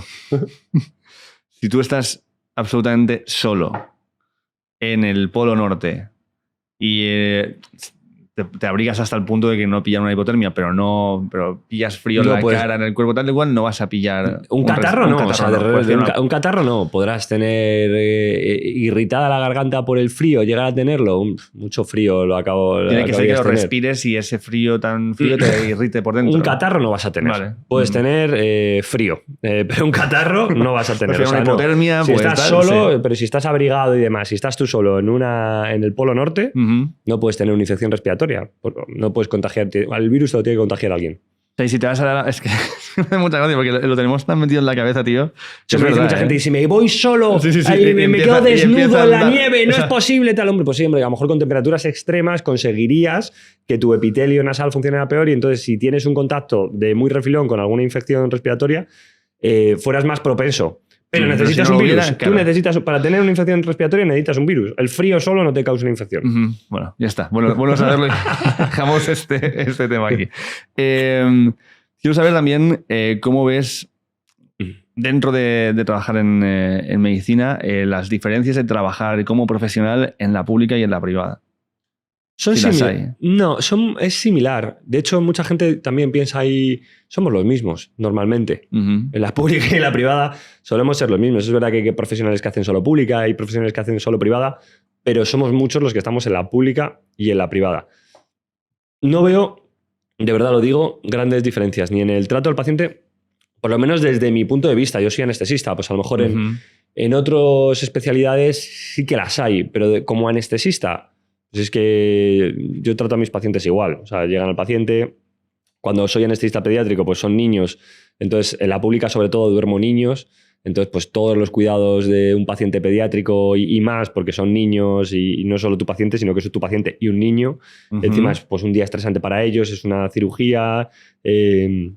Intentas por todos los medios que lo pasen de la forma menos traumática, incluso que lo pasen bien, entre comillas. Y en la privada suelo tener más contacto con adultos, aunque también tengo contacto con niños en la privada.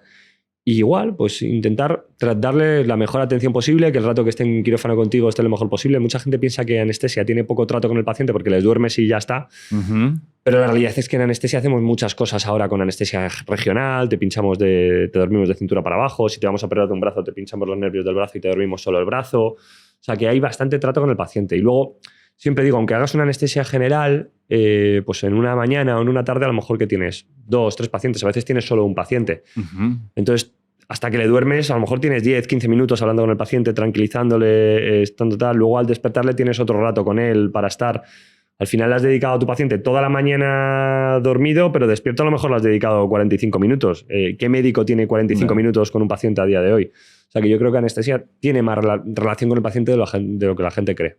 ¿Y cómo enfrentas que te llegue un paciente y te diga, mira, es que estoy tomando esto y te enseña una movida de homeopatía o es que estoy haciendo este tratamiento o me he hecho una limpieza hepática o he hecho cosas así, ¿qué tipo de comunicación tienes en estos casos? Bueno, como anestesista, es que el problema es que hay veces que cosas de estas de homeopatía no son homeopatía, muchas veces son hierbas, son plantas, son tal, que tienen efectos. Pues tienen fisioterapia, claro. Tienen efectos en la coagulación, tienen efectos en tal, entonces hay que suspenderlo antes de la cirugía, igual que suspendemos algunos fármacos de cara a la cirugía. O sea, hay que tener cuidado. Otras de esas plantas pueden interaccionar con las drogas que yo utilizo como anestesista. Entonces, hay que preguntarlo. Dicho esto, bueno, pues es que sin juzgar. O sea, yo creo que la clave en todo esto es no juzgar, lo que te decía antes de la gente que consume drogas. Igual, yo pregunto mucho, oye, en gente joven sobre todo y demás, y muchas veces con prejuicios que tenemos de, ¿tú consumes drogas? Pero no es por nada, es que si le anestesio, utilizo ciertos fármacos en gente que ha consumido cocaína en poco tiempo,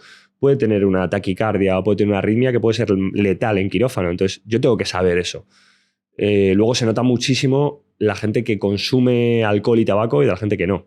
¿En qué? Bueno, tú no sé si bebes mucha cerveza o no. Yo moderadamente. Moderadamente. Sí. O sea, se puede saber más o menos así a... ¿Qué podríamos decir? Vamos a poner que entre 6 y 7 a la semana. No sé si 6 eso es y 7, moderado. o sea, una cerveza al día, más Sí, o una menos. cosa así. O sea, no una al día, pero a lo mejor en el fin de me bebo unas pocas más y en la... Vale, o sea, la de las entrevistas que cae, que hago 3 o 4 por semana y luego en el fin de a lo mejor hago 2 más o 3 más. Vale, o sea que tampoco es un tal. ¿Tú consumes mucho más de cerveza? Estoy preguntando al cámara. Él no bebe. Tú no bebes alcohol, vale, perfecto, pues me viene perfecto. Pues probablemente a ti tendría que usar, a lo mejor, no sé si el doble, pero por ahí de dosis de fármacos para dormirte que él. Yes. Porque tienes un metabolismo hepático acelerado por el alcohol. O sea, tú al final la primera cerveza te emborracha mucho, luego no la notas, luego tal, tu hígado se ha acostumbrado a metabolizar. Y pasa un poco igual con los fumadores. O sea, que tú enseñas a tu organismo a trabajar con tóxicos. Yo al final lo que pongo son fármacos. Entonces, pues yo siempre digo que utilizo con mucha frecuencia 3 fármacos. Para hacer una anestesia general lo básico es que tienes que dormir a alguien, ¿vale?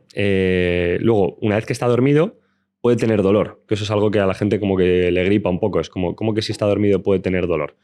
Claro, yo te pongo algo, te duermo, si te empiezo a hacer cortes, tú estás dormido, no te enteras que te estoy haciendo cortes, pero tu sistema nervioso vegetativo sí se entera. Y hace... Bueno, se puede mover, pero sobre todo vas a empezar a tener taquicardia, vas a empezar a tener hipertensión, Claro. tu cuerpo va a reaccionar al dolor. Claro. Esa taquicardia, esa hipertensión te puede provocar un infarto y matarte. Entonces, además de dormirte, tengo que darte algo para que no te duela. Tengo que darte un analgésico.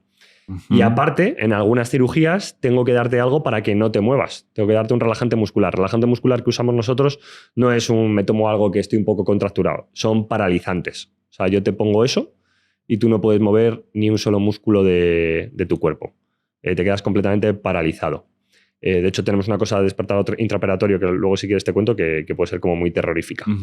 Entonces, esos 3 fármacos que uso, el de para dormirte, el que más usamos es el Propofol, que es con lo que se murió Michael Jackson. Okay. El de para que no te duela, hay distintos analgésicos, pero el que más usamos es el fentanilo, que es con lo que murió Prince y la pandemia que tenemos en Estados Unidos. Ajá. Y el relajante muscular es el rocuronio, son derivados del curare, que es lo que se utilizan para cazar algunos animales y que se queden paralizados. Entonces utilizamos cosas muy tóxicas que hay que metabolizar y tú probablemente necesites mucha más dosis que el compi que no bebe nada de alcohol. O sea que ahora podemos tener el titular de anestesista español duerme a gente con lo que mató a Michael Jackson. Sí, lo pongo a menudo en stories. También pongo mucho ketamina. La ketamina la uso bastante en los niños, de hecho. Sí, la ketamina se usa para dormir. La gente piensa que la ketamina, eso lo he oído mucho en festivales, sobre todo de música y tal, que claro, la gente no sabe que eres médico y te están tomando ketamina y esto es un anestésico de caballos. Y yo pienso, pues no se lo habré puesto yo a pacientes esto. Y claro, sí, está asociado a eso, ¿no? A los caballos. Sí, pero no sé por qué. Bueno, sí sé, porque es un hipnótico, es para dormirte. Es de los que te digo, es parecido al Propofol, pero el Propofol provoca un sueño más placentero, por así decirlo. La ketamina provoca muchas veces alucinaciones complicadas. De hecho, hay que asociarlo generalmente con alguna benzodiazepina para que provoque amnesia.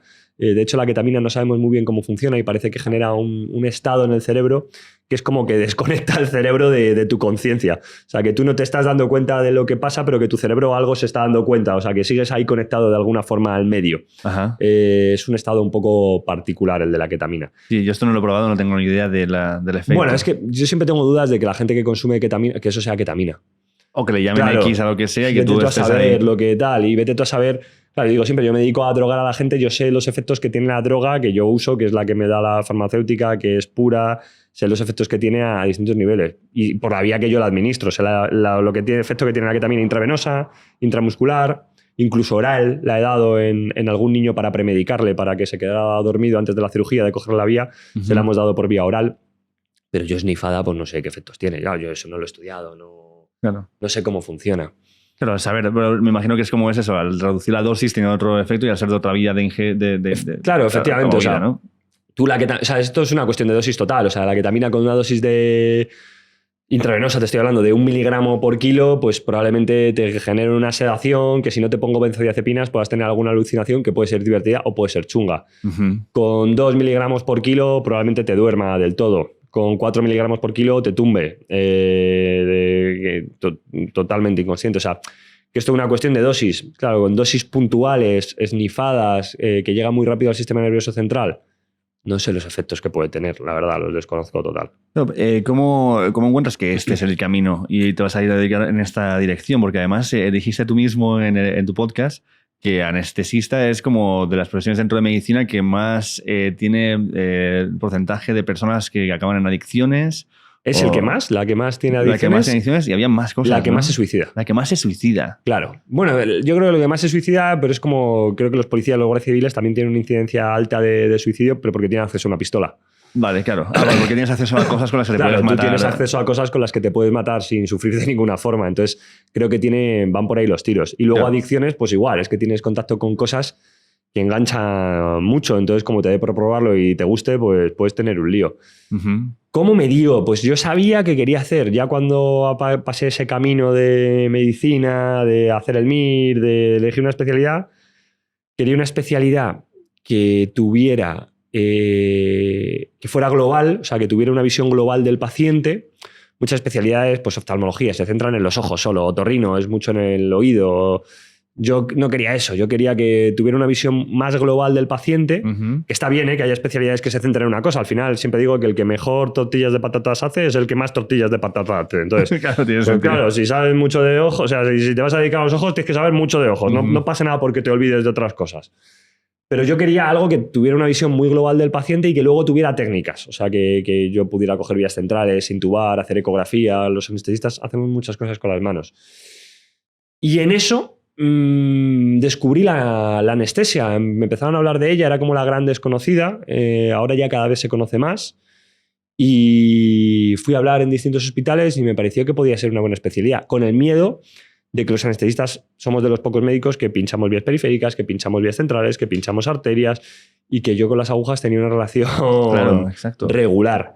Y de hecho al principio pues tuve algún momentito de decir, no sé si esto me marea, si no, pero luego al final pues aprendí a que no me generaba ningún miedo ni ninguna. Pinchar yo, que me pinchen a mí ya es otra cosa, pero pinchar yo, me dedico a eso, a pinchar. Ahora que hemos dicho agujas, tío, me ha venido claramente esto a la cabeza de como anestesistas. Muchas veces oyes que en otros países asiáticos y tal se usa la acupuntura como alternativa a la sedación en algunas cosas locales, etcétera. No sé cuál es tu información al respecto, qué opinas de estas técnicas. Bueno, que no tiene evidencia científica. Vale. No, pero ¿eso quiere decir que no sirva de nada? No. O sea, yo no estoy diciendo eso. Digo que yo la evidencia científica que he leído sobre la acupuntura me parece insuficiente. No, es que una vez yo me lo puse y me funcionó.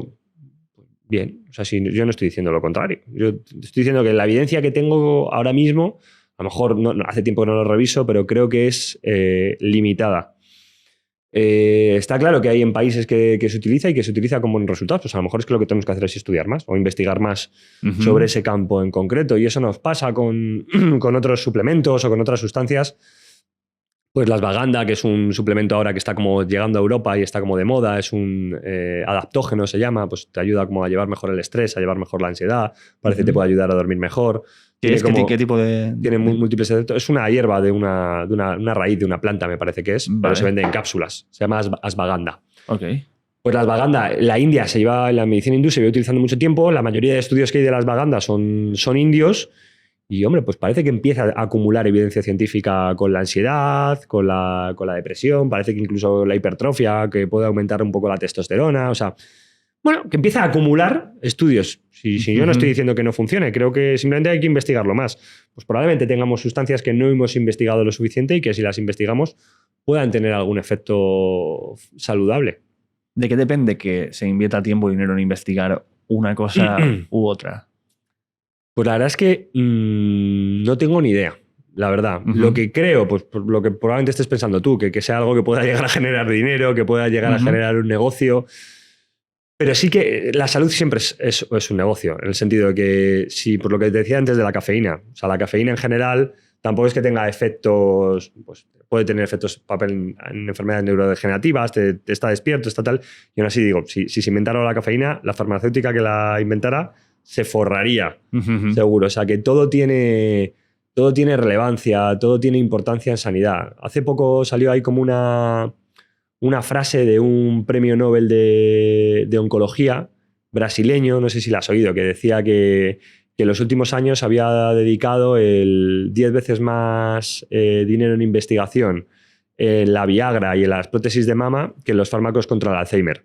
Y que en unos años tendríamos ancianos con las pollas duras y las tetas gordas, pero que no sabrían para qué funcionan. No lo había escuchado, tío. Pues la frase es cojonuda. Me encanta. La frase es cojonuda. El problema es que el que la dijo no la dijo y no es premio Nobel, las dos cosas. O sea, es un oncólogo, o sea, siempre se le atribuye a un oncólogo, que no me sale ahora el nombre, un oncólogo brasileño, que no es premio Nobel, es un buen oncólogo, pero no es premio Nobel. Vale. Siempre se dice, la frase del premio Nobel brasileño, él no es premio Nobel y además él nunca la dijo. O sea, vale. es mentira que dijo. Él mismo dice que la frase le parece muy buena, pero pero no la dijo nunca. Y la peña ahí con el meme con su cara y la... Total. Claro, una cosa, mira, justo aquí vienen muchos cómicos y hablamos mucho del humor, y el humor dentro de la vida de la gente como método para sobrellevar las cosas. Y yo, dentro de tener colegas que se dedican a la sanidad, he tenido acceso a ver grupos de WhatsApp de médicos. Y yo creo que son... O sea, dime. Dime, sigue, por favor, perdona. Lo primero que pensaba es, si se hicieran públicas estas conversaciones, todo el mundo pierde su trabajo. Eso es lo primero. Porque por el tipo de... Porque es humor muy duro a veces, es humor porque estás viviendo cosas también muy duras y muy heavy. Es un humor muy interno, muy chistes internos, es muy a veces jodido, pero me parece que es de la gente con un humor más jodido y a la vez de la gente más vitalista, en general, con buena actitud que he conocido, se dedican a partes de la medicina donde hay mucho sufrimiento y la cosa está muy jodida. Politraumas, grandes quemados, por ejemplo. He conocido gente de enfermería de esos campos y era gente con mucha vitalidad, pero además con un humor muy oscuro y muy jodido, porque ven morir gente todos los días de muchas maneras, ven gente en situaciones muy jodidas todo el rato, y me gustaría saber cómo ves tú eso, el humor y la necesidad de su presencia dentro del trabajo sanitario. O sea, yo creo que al final vivir experiencias muy jodidas te pone mucho en tu sitio. Hay una vez a la semana, una vez cada 15 días me toca hacer un quirófano de oncología en niños.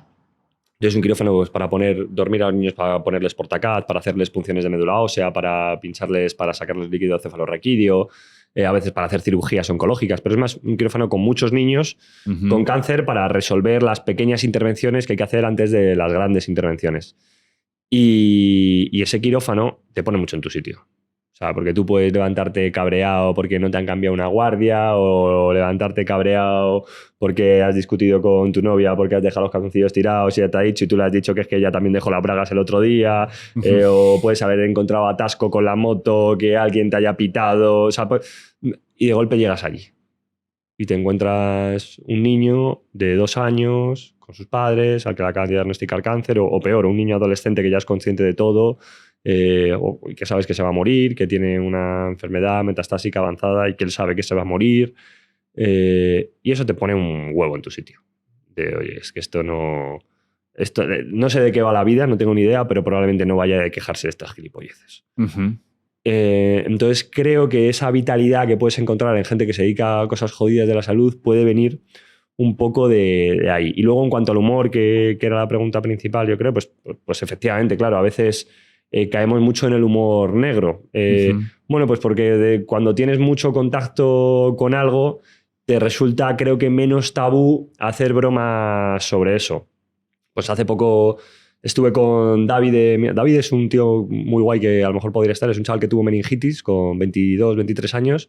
Él era diabético, bueno, tuvo una meningitis súper invasiva y le amputaron las 4 extremidades, las 2 piernas y los 2 brazos.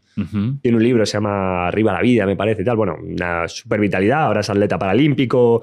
Es un tío con hipervitalidad, es la hostia, es un tío muy guay. Y pues el otro día ahí hablando con él es italiano y no sé qué me preguntó del autocine y tal, y dije, bueno, pues el autocine, David, es donde va la gente aquí a meterse mano, tal, como en las pelis americanas. Y me dijo, ¿y si no tienes manos? O sea, claro, es un tío... No te dijo, ¿y si no tienes manos? Te dijo, ¿y si no tienes manos? Él, porque no tiene manos, claro. Entonces, pues es alguien que está acostumbrado a convivir con eso y entonces es normal que haga humor negro sobre esas cosas. Pues yo creo que cuando tienes mucha cercanía con determinados temas, es verdad que te dé menos miedo a hacer bromas sobre ese tipo de cosas. Eso quiere decir que nos estemos riendo de los pacientes, que nos estemos tomando menos en serio. Yo creo que en absoluto, no va reñido con eso.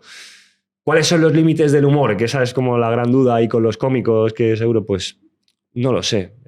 No lo sé. Es, cuando alguien se siente ofendido, pues es que creo que es difícil ofender a todo el mundo o ofender a todo un colectivo. Pues a lo mejor hay parte del colectivo que se ve siendo ofendido, parte que no. Creo que ahora estamos en un momento ahí con la piel muy fina a veces con determinadas cosas y siendo alguien que de verdad que considero que hay que ser súper respetuoso con todo el mundo, con todos los temas, pero joder, yo a veces lo veo en vídeos que grabo, en cosas que digo que es que intentan ir el otro día subí un vídeo, hablaba de, el trastorno del espectro autista y otras enfermedades neurológicas, y entonces yo quería hacer como la diferencia, como hablar trastorno del espectro autista como que no era una enfermedad neurológica, porque cada vez se habla más de que el trastorno del espectro autista es como una forma distinta de ver el mundo, pero que no es una enfermedad, por así decirlo. Y yo quise hacer esa diferencia.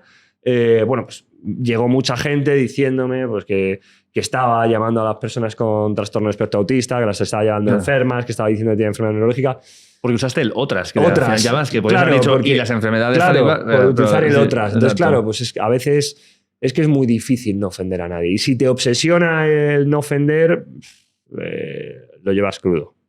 Claro, pero también luego hay cosas que vas a ofender desde los datos a alguien. O sea, sí que muchas veces hay gente que se molesta porque los datos que tú le estás dando o la información que le estás dando que tú tienes y desde lo que tú has estudiado no concuerda con lo que ellos quieren pensar sobre algo. Y entonces, bueno, que hablamos de negacionistas, etcétera, pero que ahí también aparece una especie de ofensa que ahí ya no va de lo emocional, va en plan de no vengas aquí con tu realidad. Claro, justo. A decirme a mí ahora lo que tengo que pensar, porque yo ya he creado una identidad alrededor de esto. Claro, por eso decía que es muy difícil debatir con ciertas personas y por eso yo creo que hay de temas que prefiero no debatir porque ellos al final se lo llevan a lo emocional, a lo personal.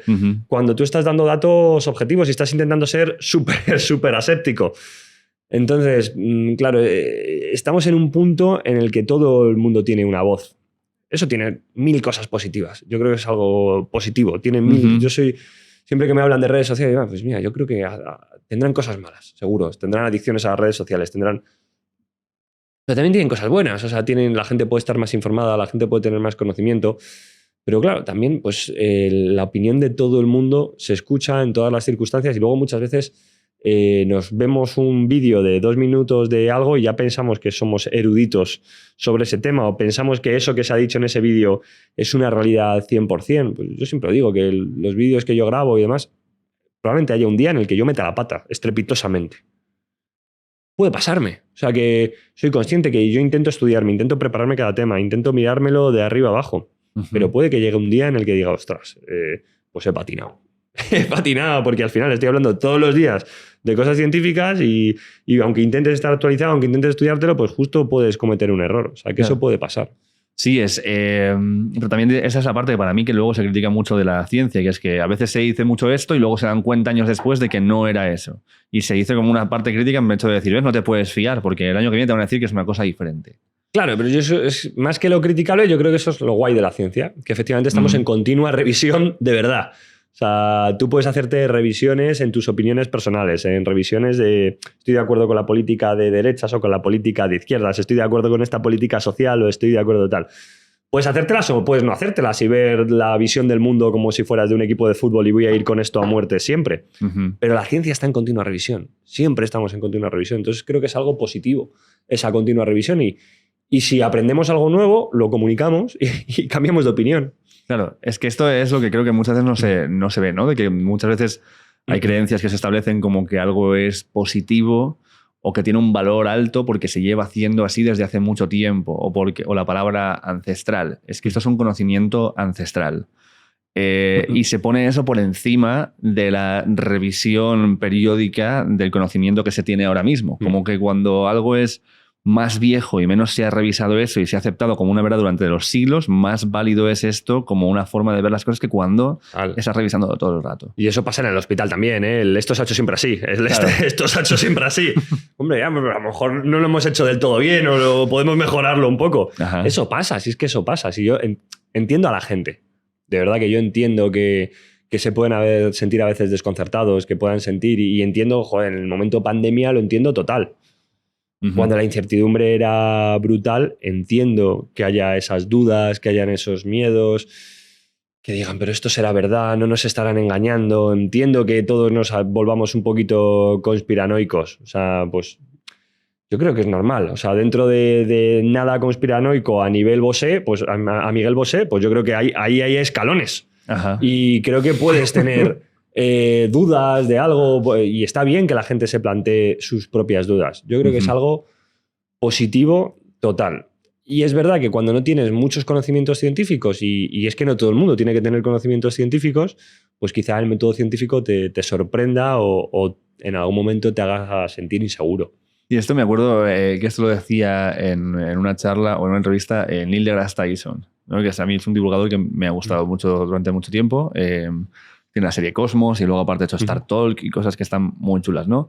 Y él decía, hablaba del tema de los UFOs, de los ovnis, ¿no? Y de las figuras extrañas en el cielo. Dice, qué casualidad que cada vez que se ve un ovni es por alguien que no se dedica a la astronomía, sino es alguien que de repente ha visto algo en el cielo, lo ha grabado y esa es su evidencia. ¿Sabes cuántos hallazgos de ovnis hay entre la gente que se dedica a la astronomía? Ninguno. Porque saben lo que están viendo. De hecho, ovni es objeto volador no identificado. Y si yo sé identificarlo, ya no es un ovni, ¿no? Entonces, si te ponía un ejemplo de un policía, que había una grabación de una radio de un policía que iba grabando que había un objeto que se movía a mucha velocidad haciendo zigzag en el cielo y que lo estaba persiguiendo y pidiendo patrullas para que fueran tal. El objeto era Venus y él estaba en una carretera que hacía curvas. Ostras, claro. ¿Vale? Entonces era esta percepción de no tener muy claro las cosas como son y no tener unos conocimientos iniciales sobre los cuales construir tus opiniones, te puede llevar a opiniones muy erradas que luego, como ya has hecho como no, pero yo he llegado a esta conclusión, ¿por qué tengo que deshacerla? Cuando se te presenta evidencia es muy difícil abandonarla porque tú has llegado a eso. Bueno, hay un efecto, ¿no? Que es que el efecto Dunning-Kruger o Donner-Kruger es un efecto explicado un poco así que viene a ser que cuanto más sabes de algo, pues más dudas generas, y cuando sabes muy poquito de algo te parece que ya te lo sabes todo y que puedes contestar a todo con una seguridad pasmosa. ¿A ti te gusta el tema ovni y tal? ¿O? A mí se me ha parecido... o sea, yo es como... Me encantaría creer en todas las cosas, pero como no se me presenta suficientes evidencias como para que diga, joder, tío, esto lo veo bastante claro. Entonces no me sale, pero yo ojalá hubieran...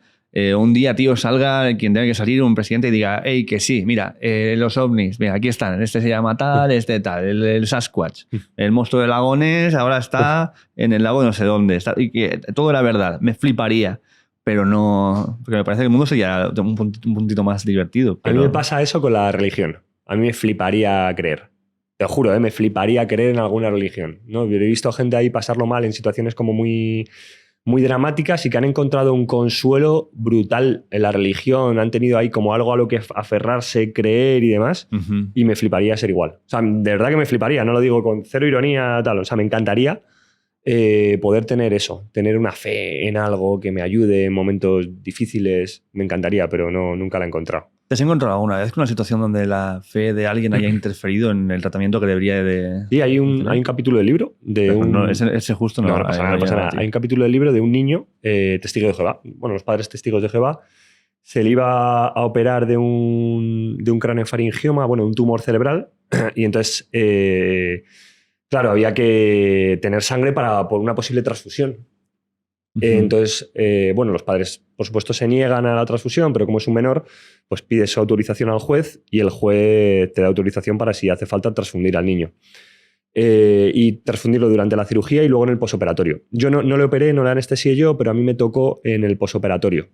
El niño, y estaba muy mal, estaba muy justo, no le habían transfundido en el quirófano, pues hombre, porque se intenta respetar, o sea, que no es, hombre, este sigue, pues que se joda y le transfundimos, o sea, no. O sea, que intentamos... mira tu fe ahora, Claro. Y por la vena te está... Claro, no. O sea, no Es ese rollo. Claro, tú intentas respetarlo lo más posible, intentas tomar las medidas para evitar la transfusión, pero pues estaba ahí muy en el límite y es verdad, pues mira, de lo que hablamos muchas veces de los prejuicios. O sea, que yo entré de guardia, me acuerdo, y hablé con los familiares. El niño estaba malito. Acaban de operar de un tumor en la cabeza, me refiero. O sea que... Y yo, pues lo primero que le empecé a ir a los padres, bueno, pues yo creo que la transfusión es una opción tal, sólida. Luego volví a hablar a media mañana otra vez y sí, creo que la transfusión es lo más importante tal. Y luego volví a hablar como 2 horas después y otra vez, no, porque creo que la transfusión y ya. El padre me paró con buen criterio y me dijo, mira, perdone, doctor, es que... Las 3 veces que hemos hablado con usted, lo primero que me ha dicho y casi de lo único que me ha hablado es de la transfusión. Y por lo que yo veo, mi hijo está muy grave, se puede morir y la transfusión es lo que menos me importa. O sea, que sí, que somos testigos de Jehová, que sí, que nos hemos negado. O sea, que sé todo eso, pero que es que me estás hablando solo de la transfusión. Y le dije, pues mira, es que tienes toda la razón. O sea, tienes toda la razón. O sea, que te estoy pensando como que tengo ahí el sesgo de que creo que lo único que te preocupa es eso. Y efectivamente no, te preocuparán muchas más cosas y te preocupa tu hijo. Y al final le transfundí. No había otra opción. O sea, consideré todo, intenté lo posible y al final le transfundí y la familia muy agradecida. O sea que, pues gente lógica y agradecida de que hiciéramos lo imposible porque el niño estuviera bien. Entonces, bueno, pues sí, que es que muchas veces hay prejuicios con determinadas cosas y creo que a esta familia en concreto, pues luego hablando con ellos y demás, de su fe, me decían que a ellos les ayudaba, creo, a ser mejores personas y creo que por lo que les conocí o lo que tuve contacto con ellos, creo que eran buenas personas, la verdad. Entonces, bueno, pues es que hay gente a la que esas fees, esas religiones, les ayudan a ser mejores personas. Y por eso digo que siento un poco de envidia. O sea, que tengo claro que la mayoría de las guerras de la historia que ha habido pues han tenido probablemente una causa religiosa. Tengo claro que... O esa es mi creencia, que las religiones están un poco creadas por hombres con todos los desperfectos que causamos los hombres. Pero también tengo claro que probablemente haya gente a la que esa serie de leyes morales les puede ayudar en su vida y les puede servir de refugio o de algo que les sirva. Y el tener ese refugio ahí continuo, a mí a veces me genera un poco de envidia. Hombre, es que me parece que, a ver, yo creo que todos tenemos eso con algo que no es del todo cierto más allá de nuestro soporte de que lo sea. Ya sea, yo lo veo mucho, por ejemplo, con la parte artística. Yo soy músico, he hecho durante mucho tiempo esto, también hago comedia, tengo colegas que hacen cine, tal y cual, yo creo que el arte es importante, pero quizás estamos aquí perdiendo el tiempo haciendo el idiota, porque lo único de lo que vale que esto tenga algún valor es que yo le ponga valor y ganas y sentido a hacerlo y tú a verlo. Y si no pasa por una de las dos partes, es un poco algo que dices, ¿y esto para? ¿Y por qué? O sea, ¿por qué creo que esto vale la pena mi tiempo? Pero lo sustento porque creo que sí que lo vale. O sea, es la forma en la que intento relacionarme con el pensamiento religioso. Es hecho de decir, para mí es parte de mí, no me puedes quitar hacer música por mucho que tú me digas ahora de golpe que no significa nada y que no vale para nada y que la ciencia dice, bueno, tío, a mí me gusta. A mí me gusta hacerlo y me da la vida y me hace sentir que tengo un propósito y tú no eres nadie para jugar contra eso. Entonces esa es la forma en la que intento acercarme yo al pensamiento religioso, siendo que tampoco creo en una religión, ¿no? Y para por lo menos eso, que hay un respeto y una comunicación dentro de esto. Te quería preguntar también, la comunicación. Tú cuando estás en la parte de pediatría tienes que hablar con niños y con padres. ¿Cómo es, por una parte, la comunicación con los niños? O sea, ¿hasta qué punto das detalles o información de qué es lo que pasa? ¿O depende más del padre hacerle entender su situación cuando no es un niño mayor o adolescente, sino que todavía está en etapa infantil? Depende un poco mucho del niño, depende de la familia, depende de la edad, sobre todo de la madurez. Cuando son niños muy, muy pequeños, claro, pues se les cuenta todo más o menos un poco por encima de lo que va a pasar el día de la cirugía. Es verdad que en el hospital donde yo trabajo público, de cara a la cirugía, se les da un jarabe justo antes de entrar al quirófano a los niños, que es como su primer botellón, por así decirlo. Okay. Es midazolam y es un jarabe ahí que les genera como una borrachera y como que les da todo igual. De golpe pasan de todo y genera mucha amnesia también. Entonces nos ayuda mucho ese jarabe para poder trasladarles al quirófano sin los padres, y ya allí en quirófano no les pinchamos ni hacemos nada hasta que no están dormidos. Les acercamos una mascarilla a la cara, por ahí respiran, con eso les dejamos dormidos y ya dormidos hacemos todo. Y luego al acabar la cirugía los sacamos completamente dormidos de quirófano y se despiertan con los padres en otra sala. Entonces por ahí se suele salvar bastante bien. En cuanto a adolescentes, ahí ya cambia la cosa. Ahí tienes que hablar con el chaval. O sea, le tienes que contar, le tienes que decir. Por mucho que le des el jarabe, ellos normalmente te preguntan y quieren saber. Los niños un poquito pequeños, pero ya no tan pequeños, también les cuentas un poco lo que va a pasar. Pues, porque creo que muchas veces lo que más se teme es lo que no conoces o lo que no sabes qué va a pasar. Si más o menos te orientan, lo vives con más calma. Y luego en otros hospitales pasan los padres a quirófano. Eso ahí también me ha generado como muchas críticas en redes sociales, porque me han preguntado que creía que era mejor y yo decía que como anestesista que hace las dos cosas, que no entren los padres a quirófano, que se les dé el jarabe, que entren borrachines, y que entren los padres, yo no tengo claro qué es mejor. Entonces todo el mundo dice, ¿pero cómo? Tiene que ser mucho mejor que entren los padres. Digo, pues no lo sé. Pues porque hay padres que entran, que lo pasan fatal los padres, que el niño cuando le da el jarabe ya le da igual que esté el padre que no, que el padre a veces por sus nerviosismos se lo acaba transmitiendo al niño y el niño se pone más nervioso de lo que habría estado él solo. Pues creo que hay muchos matices y que al final el problema es que muchas veces hacemos protocolos muy estrictos. Eso, todos los padres o ningún padre, o todo tal. Entonces, probablemente tendríamos que hacer una entrevista personal para ver qué es lo mejor para cada niño, pero de nuevo, pues por falta de tiempo y demás, se sigue siempre el mismo protocolo. Claro, ¿cómo llegas a escribir el libro? Porque en el libro lo que le das más, digamos, foco o lo más importante es hablar de pacientes y hablar un poco a través de tu experiencia, pero siempre a través de los pacientes, a través de las historias. ¿Por qué sale esta idea de esta manera? Pues la verdad es que no lo sé. O sea, yo creo que venía un poco de lo que te dije, de que creo que el imaginario colectivo, y más con la pandemia, era que los médicos éramos los héroes, que los médicos podían cambiar la vida, sanitarios nuestros héroes. O sea, yo me acuerdo de todos esos mensajes que había, que yo decía siempre que ni héroes ni villanos. O sea, que éramos unos profesionales que queríamos unas condiciones de trabajo dignas, que no queríamos nada más. O sea, que es que todo esto de hacernos héroes, de hacernos de la vocación, de hacernos tal, es la excusa perfecta para que se nos ningunee. Por eso yo intento evitar todo eso. Entonces, en ese momento, ahí, pues yo también pensé que muchas veces los pacientes consiguen justo lo contrario, que los pacientes también pueden cambiarnos la vida a los médicos. Y quería un poco eso, pues contar cómo distintos pacientes habían ido cambiando mi visión como médico, mi visión como profesional, pero también un poco mi visión como persona del mundo.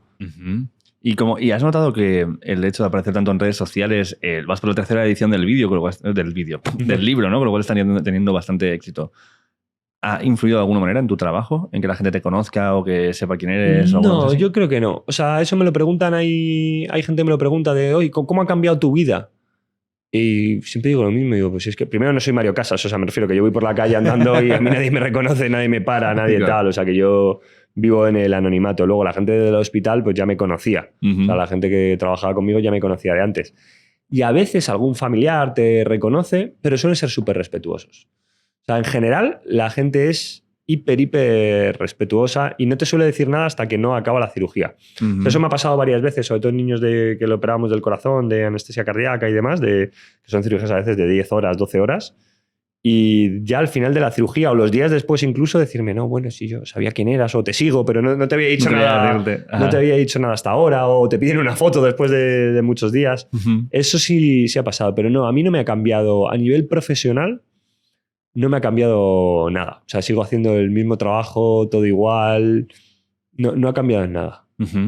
¿Cómo dirías que en qué te ha cambiado el dedicarte a lo que te dedicas? O sea, el dedicarte a tu profesión exactamente en esta especialidad, en anestesiología. ¿Qué crees que has aprendido que te llevas como enseñanza tuya, más allá de lo técnico? Yo creo que, por un lado, lo que te he dicho, que creo que hay muchas cosas que me ponen en mi sitio. Que a veces a lo mejor tengo tendencia, no creo que sea alguien negativo, pero que tengo tendencia a la queja por cosas, por estar muy liado, por tal, o por pequeños detalles. Y esto te pone en tu sitio rápido, de oye, esto de verdad, no merece la pena. O sea, de verdad, no sé de qué va la vida, pero no debe de ir de quejarme porque he cogido atasco o porque en el restaurante la comida no está buena, o sea, no debe ir de esto, debe ir de otra cosa. Eso por un lado. Y luego quizá, que eso yo no me había dado cuenta, porque también me relaciono con muchos sanitarios, y me he dado cuenta ahora, a raíz de estar con Eva, que eso quizás sea algo a mirarse, que siempre estoy, claro, el anestesista siempre es la última línea cuando pasa algo. O sea, ¿no? En quirófano, cirujano corta un vaso que no tiene que cortar, el paciente empieza a tener una hemorragia, el cirujano empieza a reparar, pero el anestesista es el que tiene que empezar a transfundir sangre, tienen que empezar a tomar medidas para dar tiempo al cirujano a reparar. Entonces, suele ser la última línea, el de cuando hay un marrón, el que te lo comes suele ser tú. Entonces es verdad que Eva me dice, joder, es que vives como en continua tensión y en continuo planificando, ¿no? Nos vamos de viaje a Japón, oye, hay que coger un seguro de viaje por si nos ponemos malos, o voy a hacer un botiquín de tal, o bueno, es que a lo mejor no pasa nada. Yo ya, pero es que mi trabajo va de pensar que va a pasar algo. Claro, mi trabajo va todo el rato, claro. pensar que puede pasar algo en todo el rato. Entonces yo no soy capaz de apagar ese clic. Incluso a veces me pasa que me gustaría a mí como paciente o cuando hay algún familiar afectado de algo y tal, poder apagar los conocimientos médicos. Si tuviera un botón de voy a ser hijo o voy a ser hermano o voy a ser pareja, apagar o voy a ser yo el paciente y ya está. Me acuerdo que me pasó, fui a África de viaje y cuando volví a los pocos días empecé con 40 y tantos de fiebre, me puse amarillo, tiritona y había dejado tomar la profilaxis de la malaria. Y decía, tío, tengo malaria 100%. Claramente. Y pues me tuvieron que llevar, estaba de vacaciones con mis amigos, me tuvieron que llevar al hospital, o sea, todo encima un poco aparatoso, me pillé en otra ciudad y demás, no, sin contactos médicos, por así decirlo.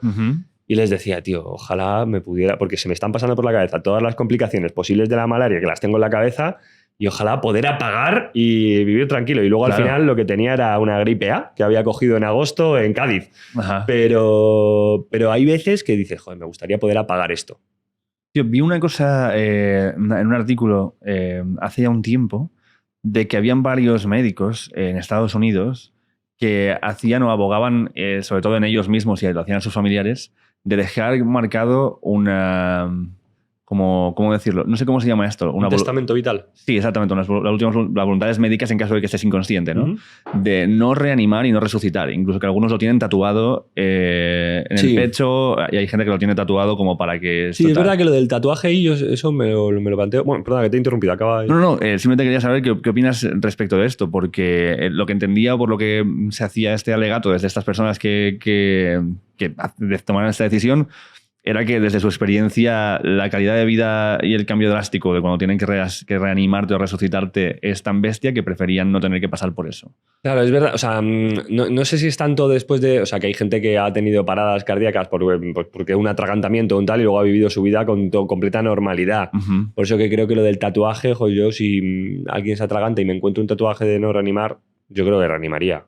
Porque un tatuaje, joder, es que vete tú a saber si se le ha hecho una borrachera en Magaluf, ¿sabes? Claro, pues yo reanimo y luego ya veremos. Claro. Dicho esto del tatuaje, sí que creo que he visto el deterioro que causa determinadas enfermedades en el cuerpo humano y en la mente y lo que es estar en una unidad de críticos intubado durante mucho tiempo y bueno, reconozco que es algo a lo que puedo llegar a temer. O sea, que si me pasara a mí algo similar o tuviera una situación así, pues no sé hasta qué punto yo pediría eso, dejar un testamento vital como muy claro o una cosa muy tal. Y por eso, pues a veces incluso el debate de la eutanasia, y que es un debate como muy actual, no sé decir qué opinión tengo. O sea, lo veo un debate como súper complejo, pero desde luego no soy contrario. No, eutanasia no, absolutamente no, imposible. Porque he visto pacientes con patologías muy graves, con patologías terminales, que ya no tenían más fuerza, que ya no podían más. Y bueno, pues creo que a veces tiene que ser una opción que se pueda dar a determinados pacientes. Por eso digo que no tengo ahí una opinión súper establecida, pero que desde luego no soy hipercontrario. Pero ¿cuál es la situación ahora mismo con el tema de la eutanasia? ¿Cómo se utiliza? ¿Cómo se regula? Yo creo que todavía no lo tenemos. Es como hay un vacío que tenemos. Una cosa sería la eutanasia, que es consolidada, y luego tenemos la sedación terminal, por así decirlo, que llamamos. ¿Qué es lo que pasa más habitualmente? ¿Qué es lo que pasa actualmente? Pues tenemos un paciente ahí oncológico ya en fase final y se pone una perfusión de morfina o de otras drogas para que eso el paciente lo lleve sin sufrimiento y lo lleve de forma paulatina. Bueno, pues es que llegados a esos puntos y demás, yo es que tengo claro que querría que fuera cuanto antes mejor. Claro, porque lo que yo he visto de esto dentro de la sedación es que no se hace una sedación que lleve a una sobredosis que te pare, sino que se te seda para que no estés sufriendo. Justo, es algo progresivo, pero claro, a veces eso consigue que el proceso se alargue durante mucho tiempo. Tampoco yo soy hiper experto en esto, pero, pero es verdad que a veces se consigue pues, que un familiar o un ser querido que ya sabes que es algo definitivo, que no hay ningún tratamiento, que no tal, que a lo mejor esté 3, 4 días, 5 días, eso es una agonía. Y ya más como está, todavía está aquí. Es una hiperagonía. Sí. Yo lo he vivido recientemente con un amigo, tío, y es como el hecho de decir, tío, pero... Y lo viví con mi abuelo en su momento, en plan, pero no podéis pincharle algo. Si ya sabemos dónde va esto. Claro, y que se acabó. No se puede. O sea, si lo hiciera alguien, se le puede denunciar. Se hace y podría ser denunciable. Desde luego no se hace en el hospital. Claro. Entonces, bueno, pues por eso digo que es que todos los debates tienen muchas aristas, muchos matices, y por eso, igual que muchas veces critico a los políticos y tal, creo que a la vez es que es muy difícil. Creo que es muy difícil legislar. O sea, que soy muy crítico y creo que hacen muchas cosas mal y que creo que en muchas cosas quizá no haya formación suficiente. Pero luego, por otro lado, lo pienso y lo pensaba en pandemia, lo pienso tal, joder, pues es que igual que nosotros nos comimos marrones en el hospital, que no sabíamos qué era, no sabíamos qué enfermedad y a lo mejor cometimos errores tratando a pacientes, pues estos tenían que hacer leyes que no habían hecho hasta ahora, o tenían que legislar, o tenían que hacer medidas que no se habían hecho hasta ahora. Pues que es normal que a lo mejor no se acierte siempre. Tú, según lo que vas viendo conforme avanza la medicina, ¿tú crees que va a haber un cambio radical en los próximos 20 años de cómo se hacen muchas cosas? Porque, por ejemplo, ya estoy viendo inicios sobre todo el tema de prótesis que van conectadas con el sistema nervioso y se mueven de una manera como ya más sofisticada. Vas viendo sobre, no sé, por ejemplo, yo veía que para hacer, en lugar de hacerte un bypass, ya habían inventado unas agujas que entran dentro de las venas que están saturadas y son capaces de limpiar la vena cuando hay obstrucciones, tal y cual, como cosas que se están, no sé, yo estoy haciendo un montón de avances que parece que nos va a hacer vivir más y más y más y más y más y más hasta no sé cuándo. Ni para qué, pero me gustaría saber cómo ves tú el futuro de la medicina. Bueno, hay gente ya que vive con corazones artificiales. Hay un chaval en Estados Unidos que lleva el corazón en la mochila, por así decirlo. O sea, tiene ahí como unos tubos que salen de sus grandes vasos y luego en la mochila un corazón que es el que bombea toda la sangre porque está esperando un trasplante. O sea, que eso ya está. Ya tenemos eso. Y en el hospital a veces se pone una asistencia ventricular o se pone que funciona parecido a lo que te estoy contando. Creo que la biotecnología está en claro auge. O sea, que creo que estamos mejorando. Creo que el nivel científico que tenemos a día de hoy es el mayor que hemos tenido y que además se están generando carreras ahora universitarias para unir de alguna forma la ingeniería con la medicina. O sea, que yo creo que sí, que tendremos cambios a corto plazo. 20 años, 30, 40, no lo sé, es que es muy difícil saber. Pues, por ejemplo, la vacuna la hemos descubierto súper rápido, la vacuna del COVID. Sin embargo, con otras vacunas, pues con el ensayo clínico de la vacuna del VIH, que lo teníamos ahí casi, se nos ha caído porque parece que no era efectiva y seguimos sin vacuna del VIH, llevamos un montón de años. Es difícil saber hacia dónde vamos en distintas cosas. Vamos a ir ya hacia el final. Solo te quería preguntar, llevamos un ratito y gracias por tu generosidad y tu tiempo. Nada, ya ves tú, gracias estar aquí a ti. hablando. Quería preguntarte sobre que muchas veces escucho de diferentes personas, tanto en el ámbito sanitario como fuera, de si un médico es más un técnico o un científico. Yo he escuchado cirujanos referirse a su trabajo en trauma, por ejemplo, como yo soy carpintero o soy carpintero y fontanero, porque hay cosas que más que nada es la técnica en concreto, porque tú ya vienes con el diagnóstico hecho tal y cual y sabes lo que tienes que hacer y vas a ese trabajo, y muchas veces me decían como que sin muchísima de la información que tienes, si todos tuviera información técnica, muchas de las operaciones la podría hacer sin tener muchísima de esa base, solamente que necesito esa base para que tenga sentido que sea yo quien la está haciendo y no otra persona. Entonces, no sé cuál es tu punto de vista sobre esto, más técnico, más científico. Claro, es que yo creo que es un debate como muy largo y que viene al final de cuando vas a elegir especialidad te dicen que tienes que elegir entre médica o quirúrgica. Porque son dos formas distintas de enfrentarse al mundo, ¿no? La médica pues es cardiología, es medicina interna, es digestivo. Son especialidades médicas en el que curas al paciente con medicinas. Luego, pues digestivo también tienes endoscopias y demás. En cardiología tienes cateterismos, pero las médicas se refieren a que curas con medicinas. Y luego están las quirúrgicas, que es que curas con las manos, curas operando. Pues traumatología, cirugía general, cirugía cardiovascular. Y de hecho, los primeros cirujanos, o sea, los médicos llaman a los cirujanos barberos, porque los primeros cirujanos eran barberos. Sí, ¿en serio? Claro, en el siglo XV-XVI los que manejaban bien la cuchilla eran los barberos. Entonces los que hacían las cirugías eran los barberos en un primer momento. Y de hecho, pues a veces a los cirujanos se les llama barberos como tal.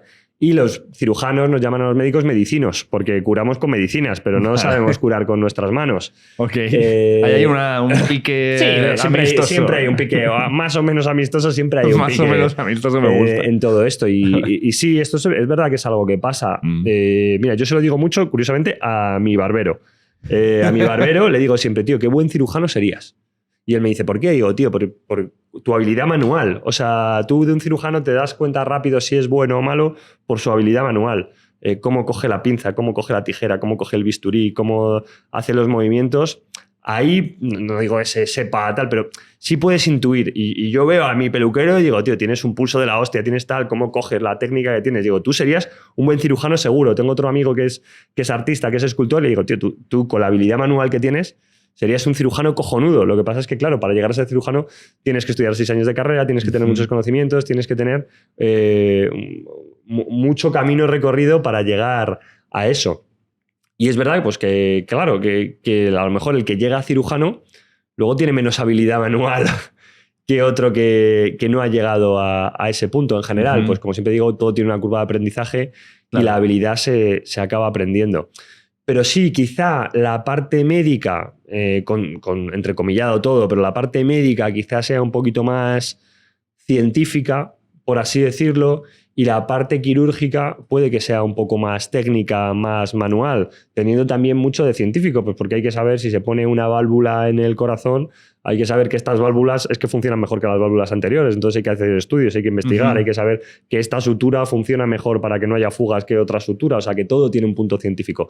Pero sí es verdad que entre especialidades pues hay muchas diferencias. Es que esta persona me decía que consideraba que con la falta que hay de personal quirúrgico, por ejemplo, en muchos lugares, que para cirugías menores quizás sería mejor pasar por algo más rápido que hacer toda la carrera de medicina, porque quitaría mucho trabajo que luego vas a tener una persona que está más especializada en algo de hacer estas cosas y que no hace falta tantísima información médica profunda para hacer cirugías menores en general. Bueno, un amigo hace poco estuvo en Egipto y me enseñaba que había un hombre ahí cerca de las pirámides con una manta con todas las muelas que había sacado.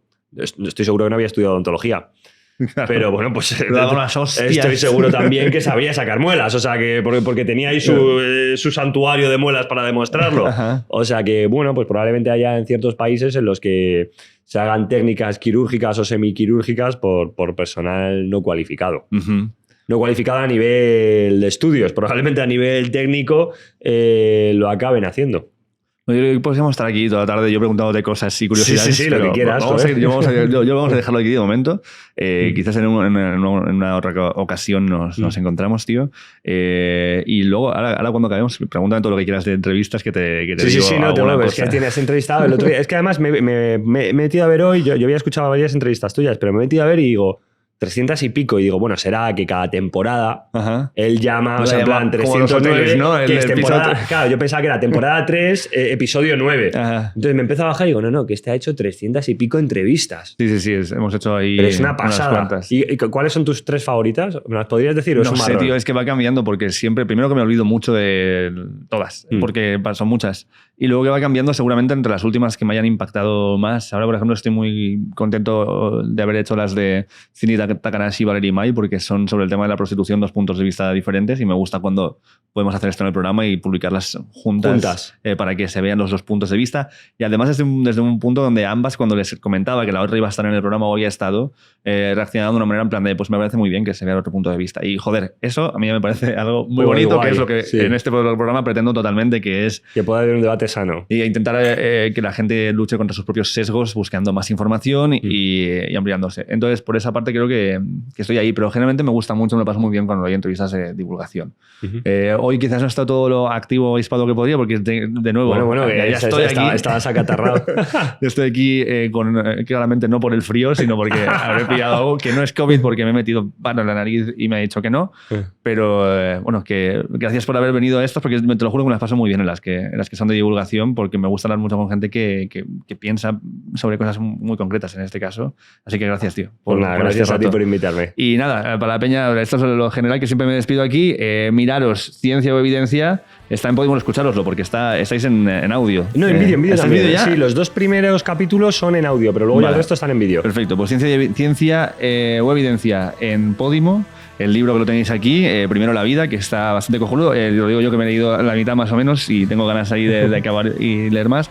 Y lo de siempre, que te suscribas, la campanita y ya está. Ya te dejo de hablar. Gracias de nuevo. Muchas gracias. Cuídate. Adiós. Chao.